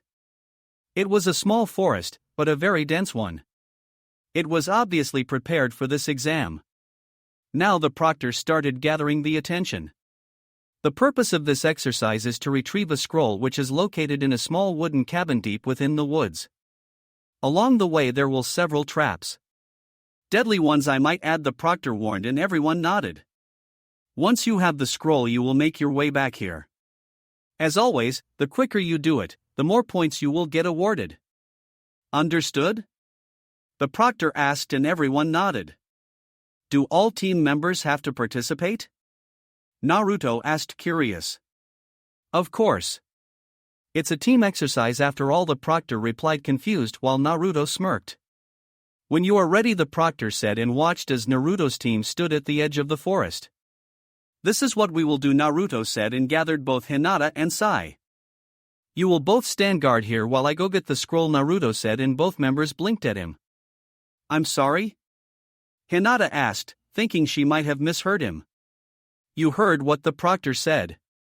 All team members must participate, however he didn't specify which role, Naruto replied while Hinata just shook her head. She already knew what he was going to do. Fine, Hinata replied, and Sai simply went with the flow. Go, the proctor yelled, and the three members dashed forward. As they arrived near the first set of trees, both Hinata and Sai stopped running and took cover behind them. Naruto kept running, his Sharingan taking every detail of the surrounding environment. His ears heard whizzing sounds and he turned his head to the side. Dozens of kunais were flying towards him at high speeds. Naruto smiled and kept running forward. His eyes started glowing and his Kamui was activated. What the? The proctor asked in shock as he watched Naruto keep running and the kunais simply pass through him. Once the kunais were over, his Kamui was disabled and Naruto kept on running. It was a straightforward exercise whose point was obviously trap detection. Naruto lifted his head and saw the small wooden cabin just a few yards away. He smiled and kept on running until he heard a sizzling noise. He looked down and saw the path was riddled with explosive tags. Naruto chuckled and used his Kamui and kept going forward. Explosions rocked the grounds and large clouds of smoke rose into the sky. The proctor cringed when he saw Naruto being consumed by the explosions, but was again surprised when he saw him running out of smoke cloud, completely unharmed. Naruto's eyes caught a ceiling tag at the cabin's door. It was another trap with an explosive tag, but this one had needed to be disarmed, otherwise it would blow up the cabin, scroll included. Naruto smirked and simply right through the door using his Kamui. I'm done here, the proctor conceded and threw his board at the ground. He gave up on trying to understand Senju Naruto. Naruto saw the scroll on a small table and simply took it. He flashed towards Hinata and all three members rushed out of the forest. Time, 42 seconds, the proctor said, shaking his head. He pointed towards the display and saw Naruto's team ranking first with the second nowhere near. The second best time was nearly 5 minutes. Are we done? Naruto asked and the proctor nodded. Yes. Meet here at 8 for the announcement of which teams will proceed to the second stage, the proctor said, and watched the team leave. They had broken or achieved first place in every single category barring the obstacle course, but he didn't blame them. When he himself saw some green creature shouting something about flames of youth, he even considered retirement at 30 years old. Later that evening, everyone had gathered to find out the teams that would proceed. They met up with Lee, Tenten and Shikamaru, who seemed to also be waiting for the results. How did it go? Hinata asked. Although clearly not as good as you, Tenten replied, pointing to the scoreboards. Lee managed to score enough points in the taijutsu and obstacle course to be able to proceed. You know, Shika, he played his cards and ended up right in the middle of the competition, Tenten said, and Hinata chuckled. At least we all get to go to the second stage, Naruto said, and everyone nodded. Oh well. See you all tomorrow for the next exam. Amigacure, Pain's Tower. Are you sure this is wise? Conan asked towards the only person in the room. Her voice was neutral and perfectly calm, betraying none of her worrying thoughts. In the back of the room, concealed by the shadows, stood a person with a single visible eye. The person was a fair-skinned man with chin-length red hair, with his most noticeable trait being his single rinnegan. He didn't look healthy, as he seemed to be severely malnourished, with his ribcage and bone structure openly visible. He had chakra receivers implanted into his back, one in each of his shoulder joints, smaller ones in his forearms, and two metal-like screws under his collarbones, near his shoulder joint. The person sat on some machine that appeared to be some type of mechanical walker. It's a dangerous game you are playing, Nagato, Conan warned, but Nagato seemed determined on his course of action. It needs to be done, Nagato simply said. Conan was about to reply when a familiar swirling sound came into the room. From the vortex, Tobi, or Fugaku, walked into the small rays of light coming through the cracks in the room. What are you doing here? Conan asked, her voice back to its neutral tone and her eyes narrowing in slight apprehension. Although she seemed mostly calm on the outside, she was prepared should Tobi try anything foolish. Suit up, Tobi said, throwing Nagato something whitish in color. Nagato picked up what Tobi had thrown and his eyes widened when he realized what it was. This is, Nagato replied, but was interrupted by Tobi. I need you at full strength for this. Chapter 54, Just My Luck. Why do these things always happen to us? Naruto wondered out loud. He released a long sigh as he looked at the dark sky. It was full moon and its light shone across the vast forest. The leaves rustled with the night's cold air, and Naruto sighed again. He looked towards Hinata, who also seemed to be deep in thought, looking at Sai as if to solve a puzzle. Naruto shifted his eyes towards the last member of his team, one root shinobi by the name of Sai. Sai was the reason of Naruto's troubles, as he was currently on his knees on the ground. His pupils were dilated and his face neutral. He seemed to be staring into nothingness. What am I going to do with you? Naruto asked rhetorically, nursing his temples and shaking his head.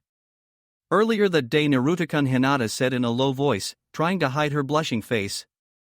Everyone is staring, she said, lowering her head and avoiding gazing upon the crowd.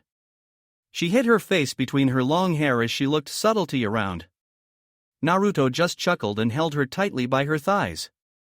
Hinata was currently sitting on Naruto's shoulders as they made their way towards the second stage of the exams. The sight of two very strong and popular shinobi walking around a different village was enough to bring attention to them, but their current position only increased it. They are just jealous, Hinata-kun, Naruto replied, tilting his head up to look at Hinata's red face, and chuckled. Hinata glared at him, well, as much as she can glare in the end. It's not funny, Hinata pouted, seeing that her fierce glare got her nowhere. You know that I, unlike you, don't like being the center of attention, much less with foreign people, Hinata mumbled. I don't like being the center of attention, Naruto replied. Please, Hinata snorted playfully, you and me both know that you enjoy the spotlight maybe a little, Naruto said, and Hinata smiled but got thinking. Although Hinata started in a suspicious voice, narrowing her eyes. You have been unusually affectionate today. Not that I'm complaining, but what brought this on? Hinata asked, curious. Nothing in particular, Naruto replied, shrugging his shoulders. Just a talk I had with Kurama earlier today. Flashback, everything was quiet in the room. The sun was beginning to rise in the horizon and the darkness in the room started dissipating with the sun shining through the windows. Naruto stirred as the room became brighter and groggily opened his eyes. He shifted in the bed until his eyes landed on Hinata's sleeping form. Naruto smiled at her peaceful face and slowly turned so that he could observe her more comfortably. He brought his hand to her cheek and brushed her hair away.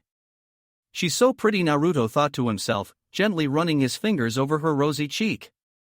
Hinata seemed to feel his touch and leaned in for closer contact. Naruto smiled at her actions even though she was still asleep.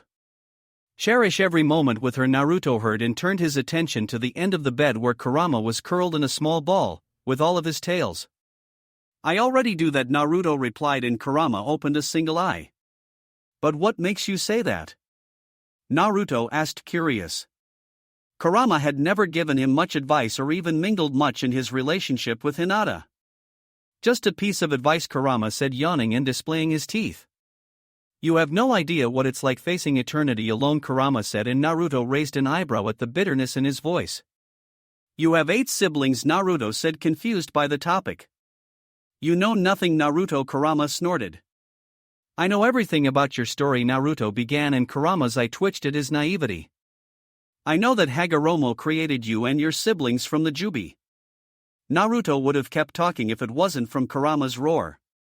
Shush, keep it down, Naruto whispered as he looked towards Hinata, who remained sleeping. How long ago do you think all of this happened? Kurama asked. A couple centuries? Naruto wondered, and Kurama chuckled at his answer.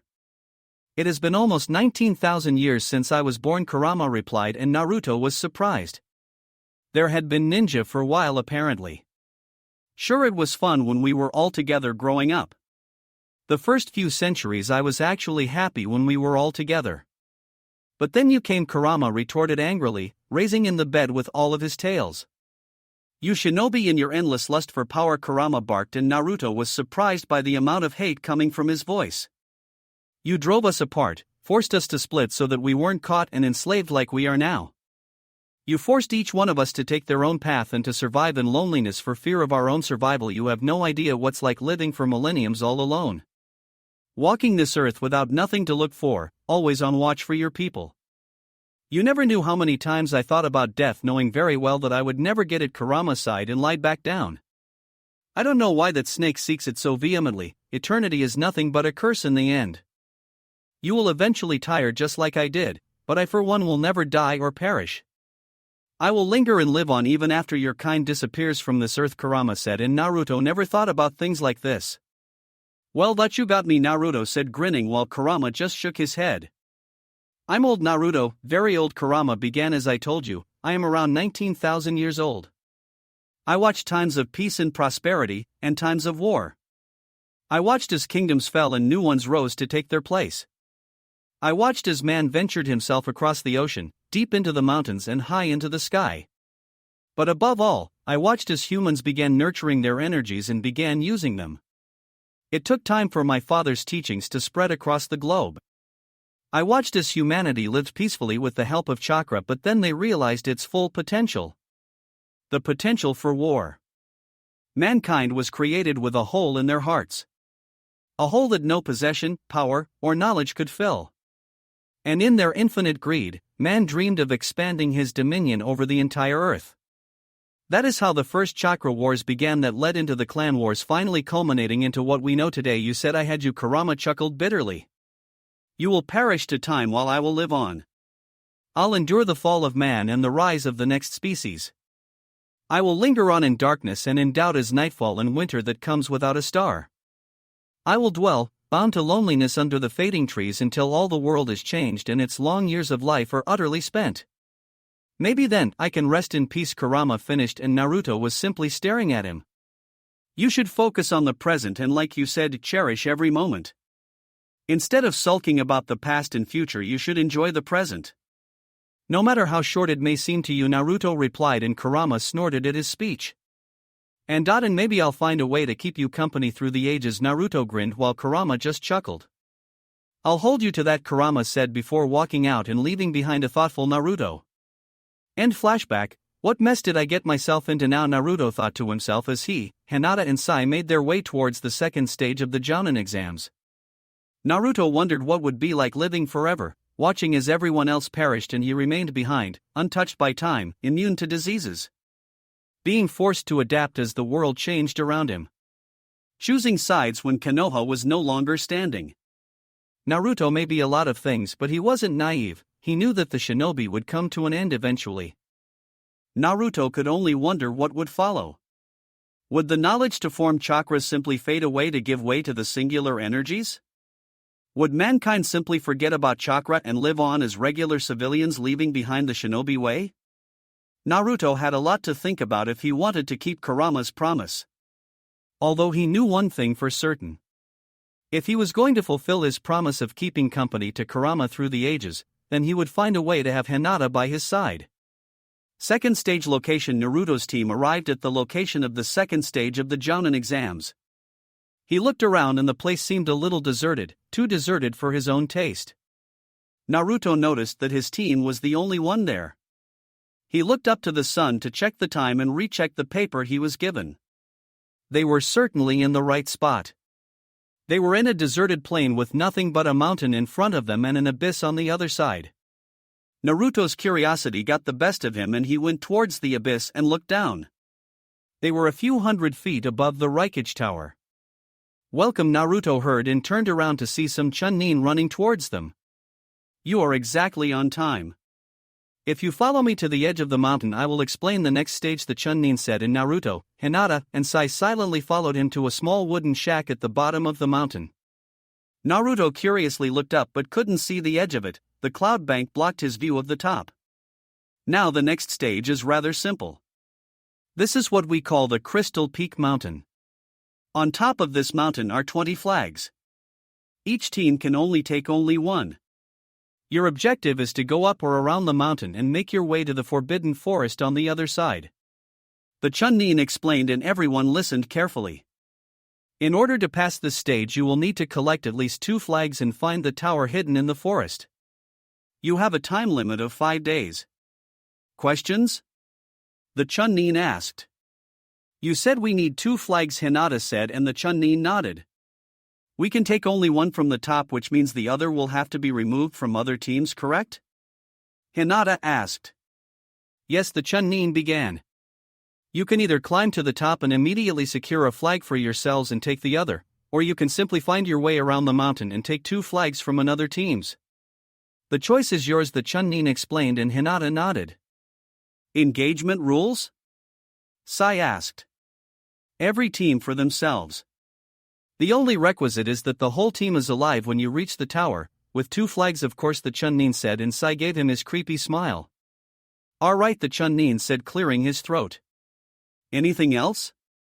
He asked, but all of them shook their heads. Very well. Each team was given a random spot on the bottom of the mountain. The test will begin momentarily, the Chunin said, and stepped aside. What should we do? Hinata asked towards his teammates. This is the highest mountain in the world. With an altitude of around 10,000 meters, 32,000 feet. To normal civilians it would take weeks of training and more weeks to actually reach the top, Naruto mused. Even if we are shinobi, climbing the mountain without making sure everyone knows the dangers would be foolish, Naruto explained. But if we climb to the top we can secure ourselves a flag, Sai said. Taking into account that no one has reached it before, Hinata added, and Naruto nodded. I guess we will make a run to the top. The edges of the mountain are extremely slippery, so use caution with your chakra. The temperature will drop severely as we go up. Everyone knows the thermal code jutsu, right? Naruto asked and got nods from both Hinata and Sai. 1. As we go up, oxygen concentration will start to decrease, so coat your lungs with chakra to compensate, and finally be very careful for random bursts of wind that can detach you from the mountain and send you to your deaths. Everyone understand? Naruto asked and got nods once again. Good. Let's go then, Naruto said as his team positioned themselves at the bottom of the mountain, waiting for the go signal from the Chunin. Hajime, the Chunin yelled as a loud bell echoed through the air. Naruto and his team immediately jumped onto the mountainside, channeling chakra to their feet and sticking to it. They shot upwards at high speeds, intending to secure a flag to themselves. Meanwhile, Konoha Tsunade sighed as she took a sip from her sake. She shook her shoulders, trying to get rid of her stiffness as she picked up another report.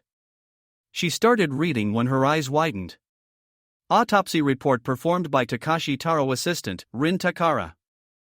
Date, June 13th of the 93 Shinobi Year. Time, 4:30 p.m. Summary report. Name, Hyuga Hayashi. Coroner's case, 201-4542. Date of birth, January 8. Age, 44. Gender, male. Bloodline, Byakugan. Evidence of treatment, not applicable. External examination, the autopsy is begun at 4:30 p.m. On June 13th of the 93 Shinobi Year. The subject is wearing gray pants and shirt consistent with the traditional garb of a Konoha prisoner. The clothes are on good conditions given that the subject incarceration was recent. The body is that of a developed 44-year-old man, measuring 176 centimeters, 70 inches, and weighing 66 kilograms, 145 pounds. The body shows scar tissue and many other wounds that never properly healed, which is consistent with the subject's medical file. Medically amputated right arm.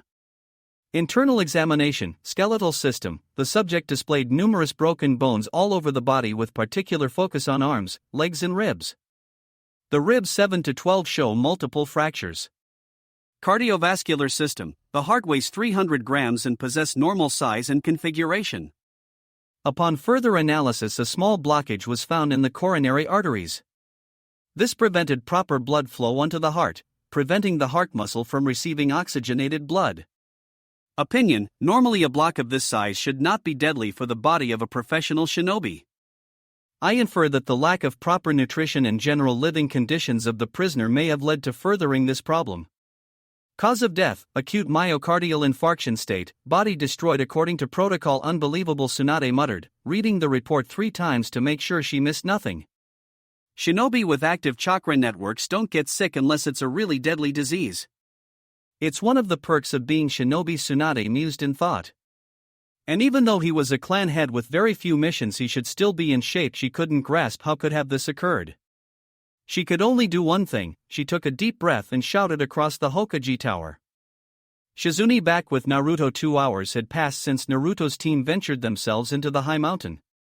Their climb had been rather dull since they didn't come across any other team. The starting points at the foot of the mountain were random and separate for each team, so it wasn't completely out of the ordinary. They had just passed the halfway mark and they could already feel the shortage of breath due to the lack of oxygen, not to mention the freezing temperatures didn't exactly help. In the end, they were shinobi, the strongest warriors available in the world. Even to a decently trained shinobi, these conditions were nothing but bothersome. While they would delay them, they surely wouldn't hinder them.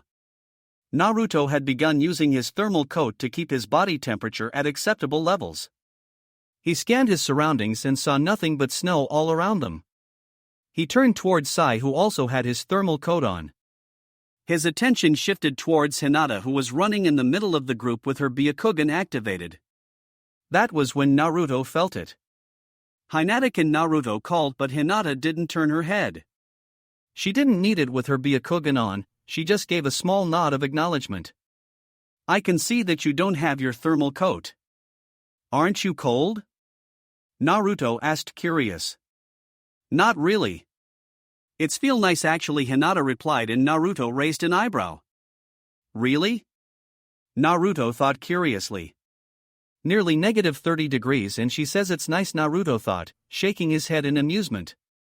Naruto, Hinata, and Sai immediately halted their progress when they heard a loud explosion ring through the air. They tried to pinpoint the location of the sound and shifted their attention towards the left, which they could see a large column of smoke rising. Looks like we are not alone in this, Hinata said as she stretched her Byakugan range towards the smoke. One team down, Hinata said as she watched one team racing down the mountains with an avalanche on their trail. It was quite amusing actually. She knew that they wouldn't die with a simple avalanche, but watching them stumble down the mountain is far too amusing to pass. Do you have eyes on Shika's team? Naruto asked, and Hinata refocused her Byakugan, increasing her range and scanning the whole mountain for their friends. They are climbing the mountain as well, Hinata replied. They are on the other side and just past the 4-mile mark.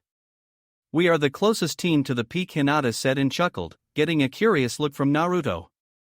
Just our luck, we got the steepest path on this mountain, Hinata said, and Naruto chuckled as well. Sai remained there, feeling almost like a third wheel, with the exception he felt nothing of sorts.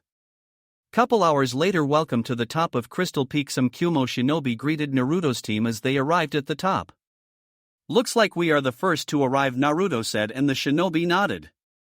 Man, what a view, Naruto said, looking around and could see nothing but pure white around. The mountain is so high that they stood above the cloud bank. It looked like a blanket of pure white with the sun shining in the blue sky.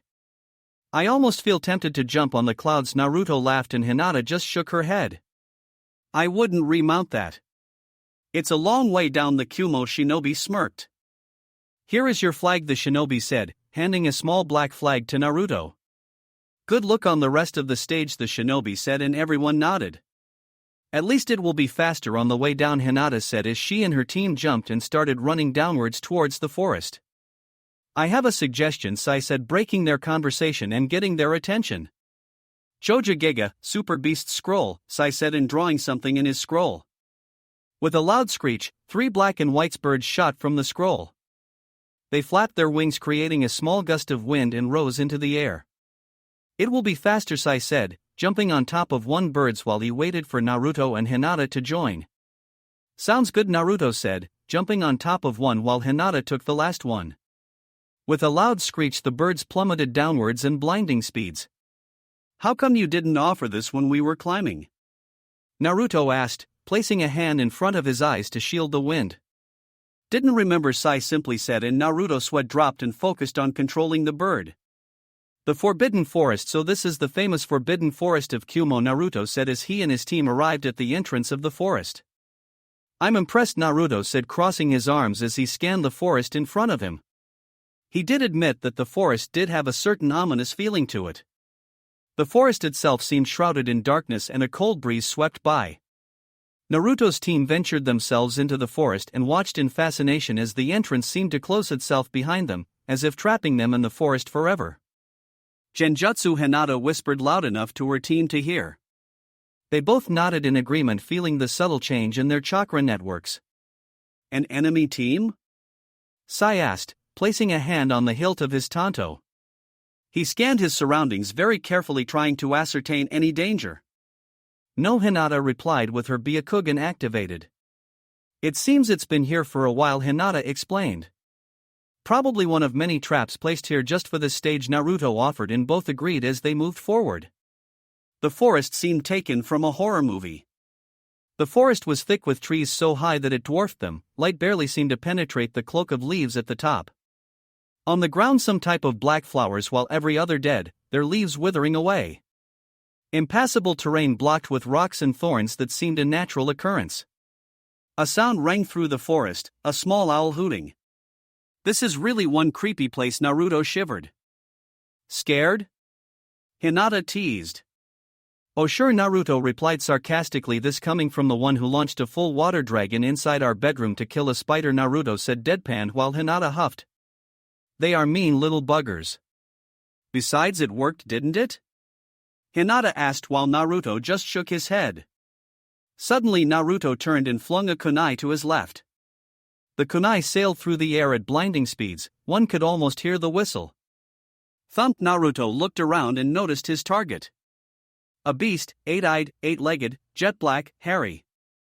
A gigantic black spider, with legs measuring up to 10 feet, poisonous green liquid dripping from its fangs and a kunai embedded deeply in its skull, between its multiple black, pupilless eyes. Scared? Naruto teased while Hinata just smiled and shook her head in defeat. What did I tell you? Naruto asked, turning back to Hinata and pointing towards the animal. This place is creepy, he said, and Hinata just shook her head. Can you locate the tower? Sai asked, and Hinata nodded, sitting down and crossing her legs. Her chakra flared and the veins of her face bulged out. She focused and extended her Byakugan range. She saw past the tree, past the blockade of thorns and rock, past the river that split the forest, and reached the outer edge of the forest. There are hundreds of those things here, Hinata said in a gasp. She watched with her Byakugan as a pack of nearly 10 of those spiders dismembered other animals. And just as many snakes of equal size, great, Naruto replied in a sarcastic voice. You could burn it down, Kurama offered while Naruto chucked at his opinion. I could, but I doubt that the Raikage would be pleased, Naruto replied. Found it, Hinata said, breaking Naruto from his conversation. The tower is about 10 miles southeast. I also spotted a couple of teams around, setting up traps and ambushes. 2 teams have flags on them, Hinata explained. Which team with flag is closer to the tower? Naruto asked, and Hinata extended her arm, pointing in some direction. Lead on, Naruto said, and Hinata jumped forwards. Not even half an hour later, Hinata motioned and everyone halted their progress. Naruto activated his Sharingan and could see 3 chakra signatures half-mile away. What's the plan? Sai asked as he observed the enemy Kumo team from the trees. Spring the trap. Naruto smirked and brought his hands in a T shape. Kage Bunshin no Jutsu, Shadow Clone Jutsu, 3 clones appeared next to the original Naruto. 2 of them were enveloped in smoke to reveal a Sai and a Hinata. Without a word being said, the clone team jumped forward as if not noticing the traps. Enemy shinobi, one of the Kumo shinobi yelled, and his team sprang into action. Shit. It's the team from Konoha, the Kumo shinobi yelled as they took out kunais and flung them. Hinata reared her right arm and pushed it forward, releasing a pressurized ball of wind that simply swept the kunais away. Raiton, Sanda Baruto, Thunderbolt. The hands of one of the Kumo shinobi started sparkling as they were enveloped in a blue aura. As he shouted the name, dozens of sparks were unleashed upon Naruto and his team. Naruto picked up his fan and released a gust of wind, dispelling the Kumo's lightning attack. Damn, the Kumo shinobi muttered. The Kumo team picked their swords and rushed forward to meet Naruto, Hinata, and Sai head-on. As they closed their distance and the clash seemed unavoidable, Naruto smirked and the clones dispelled, leaving behind a cloud of white smoke. Where are they? One member asked to another. Idam the shinobi didn't manage to reply as he fell to the ground with a thump sound. What happened? His other teammate also fell to the ground and the last member was left all alone against 3 shinobi of Konoha.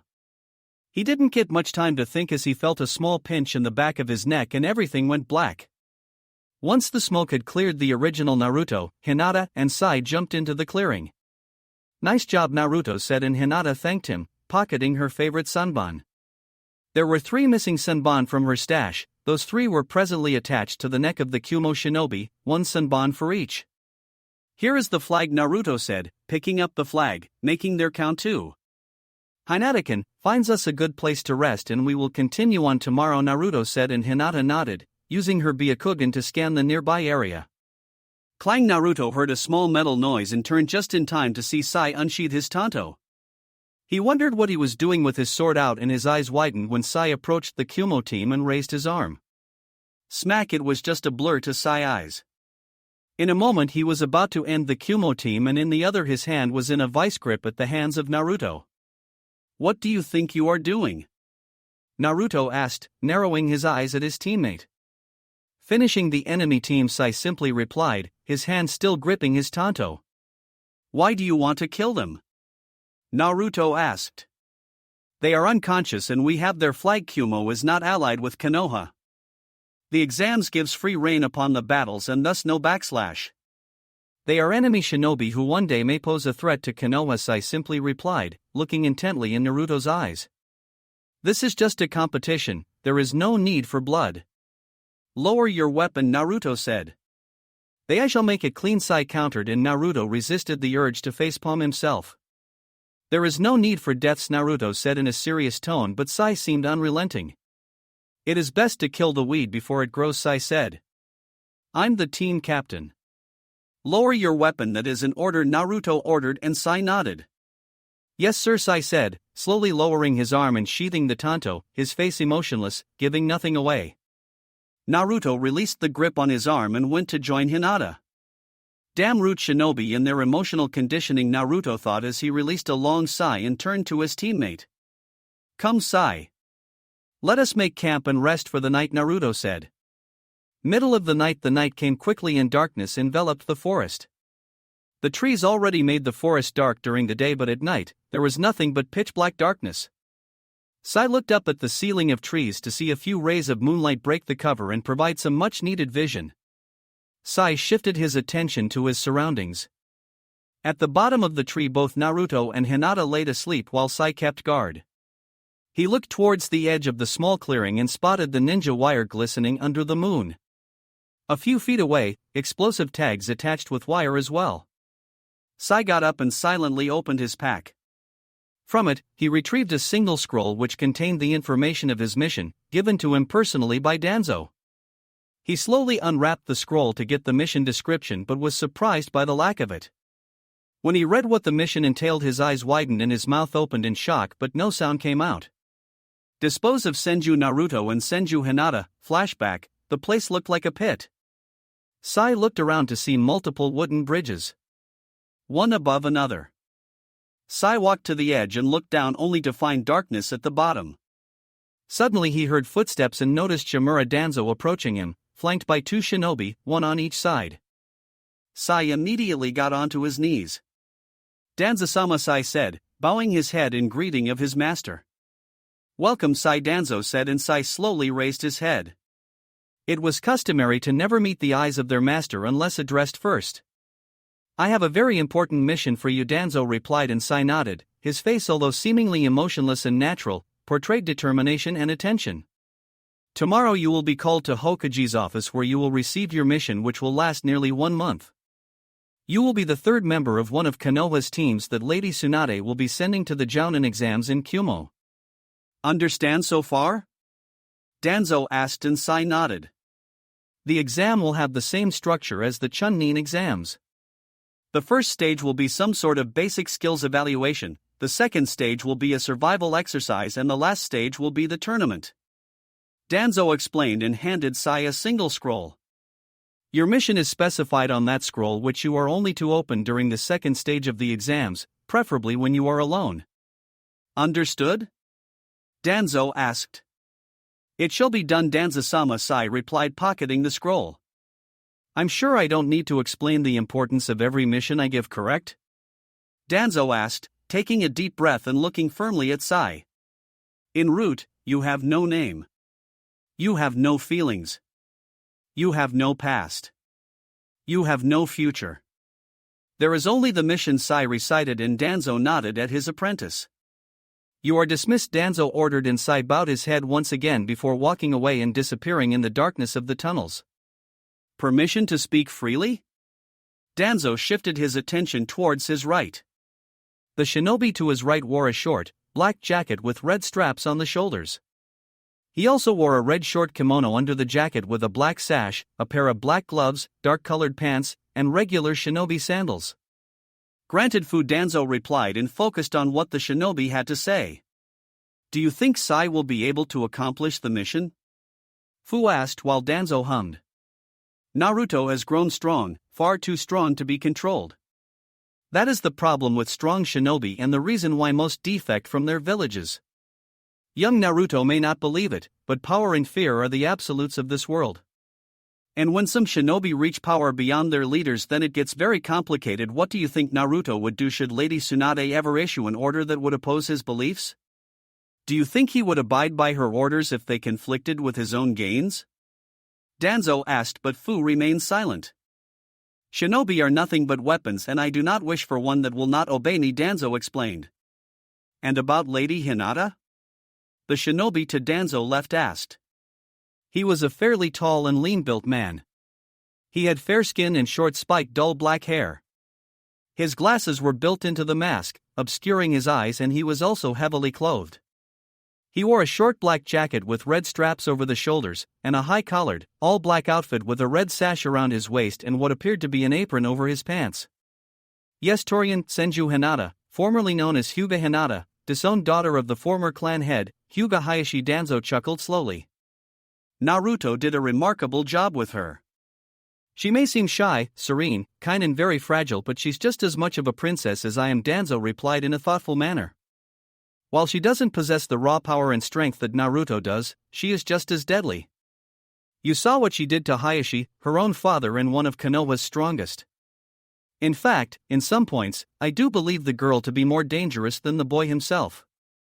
Naruto is loud and brash, Senju attributes, and in the end I should be glad that he didn't inherit the Uchiha's ones. The girl, on the other hand," Danzo mused. "She is smart, objective, and decisive. Necessary traits for medics, after all," Danzo explained. "She wouldn't just jump into war like him. If I know her as well as I think I do, she would stick to the shadows and wait for the best moment to strike, like a true shinobi. Her beauty alone would get her anywhere she wished, and with her talents and my training, she would be a Hokage to remember," Danzo said wishfully.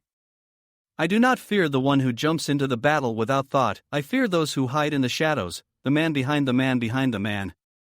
And she just strikes me as a person who would be the mastermind, hiding in the shadows and working with peons. But alas, she shares the same philosophy of her husband," Danzo finished and sighed in defeat. "She would have been a great en route. If both of them are all that, what makes you certain that Sai will accomplish the mission?" Fu asked and Danzo chuckled darkly. Even a Kage falls to a kunai, and flashback, I have my orders, Sai thought as he saw the scroll in front of him disintegrate into speckles of dirt. He looked towards Naruto and Hinata who were sleeping near the tree. And with the stealth training he had, he put his plan into motion. He slowly and quietly as the night started unpacking the necessary items for his mission. He took out and unsheathed his tanto, laying it on the ground. From his pack he took a single vial which had some skull etched on the label, some kind of poison. And finally, a single strand of some kind of wire, transparent and almost invisible to the naked eye. The girl would die from the poison. Even if she was a first-class medic on par or better than Tsunade herself, she would die in her sleep. Sai picked the wire and poison, and jumped into the tree, standing right above her.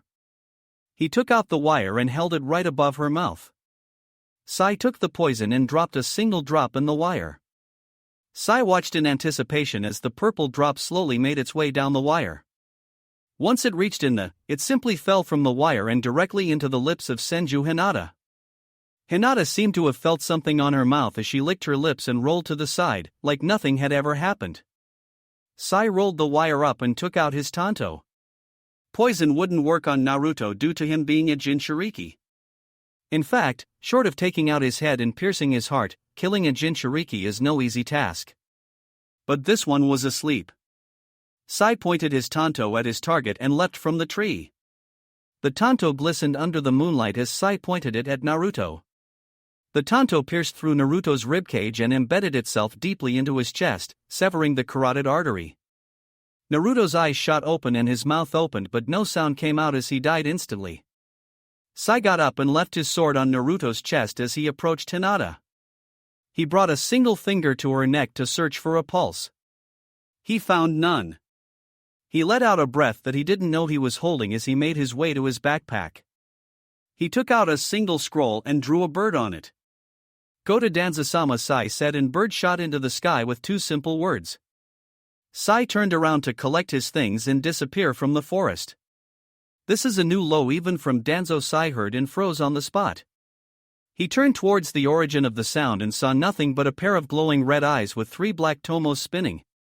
Sai quickly turned to the bodies of Naruto and Hinata only for them to shimmer out of existence. Genjutsu, Sai whispered to himself. Since when? Sai asked as he gripped his tanto that somehow was still in his back. The owner of Sharingan eyes walked out of the shadows and into the moonlight.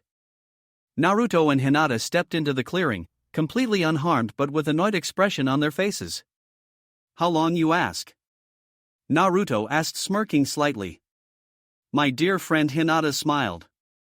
You have been under our genjutsu before we left the Hokage Tower in Konoha, Hinata said, and Sai was shocked.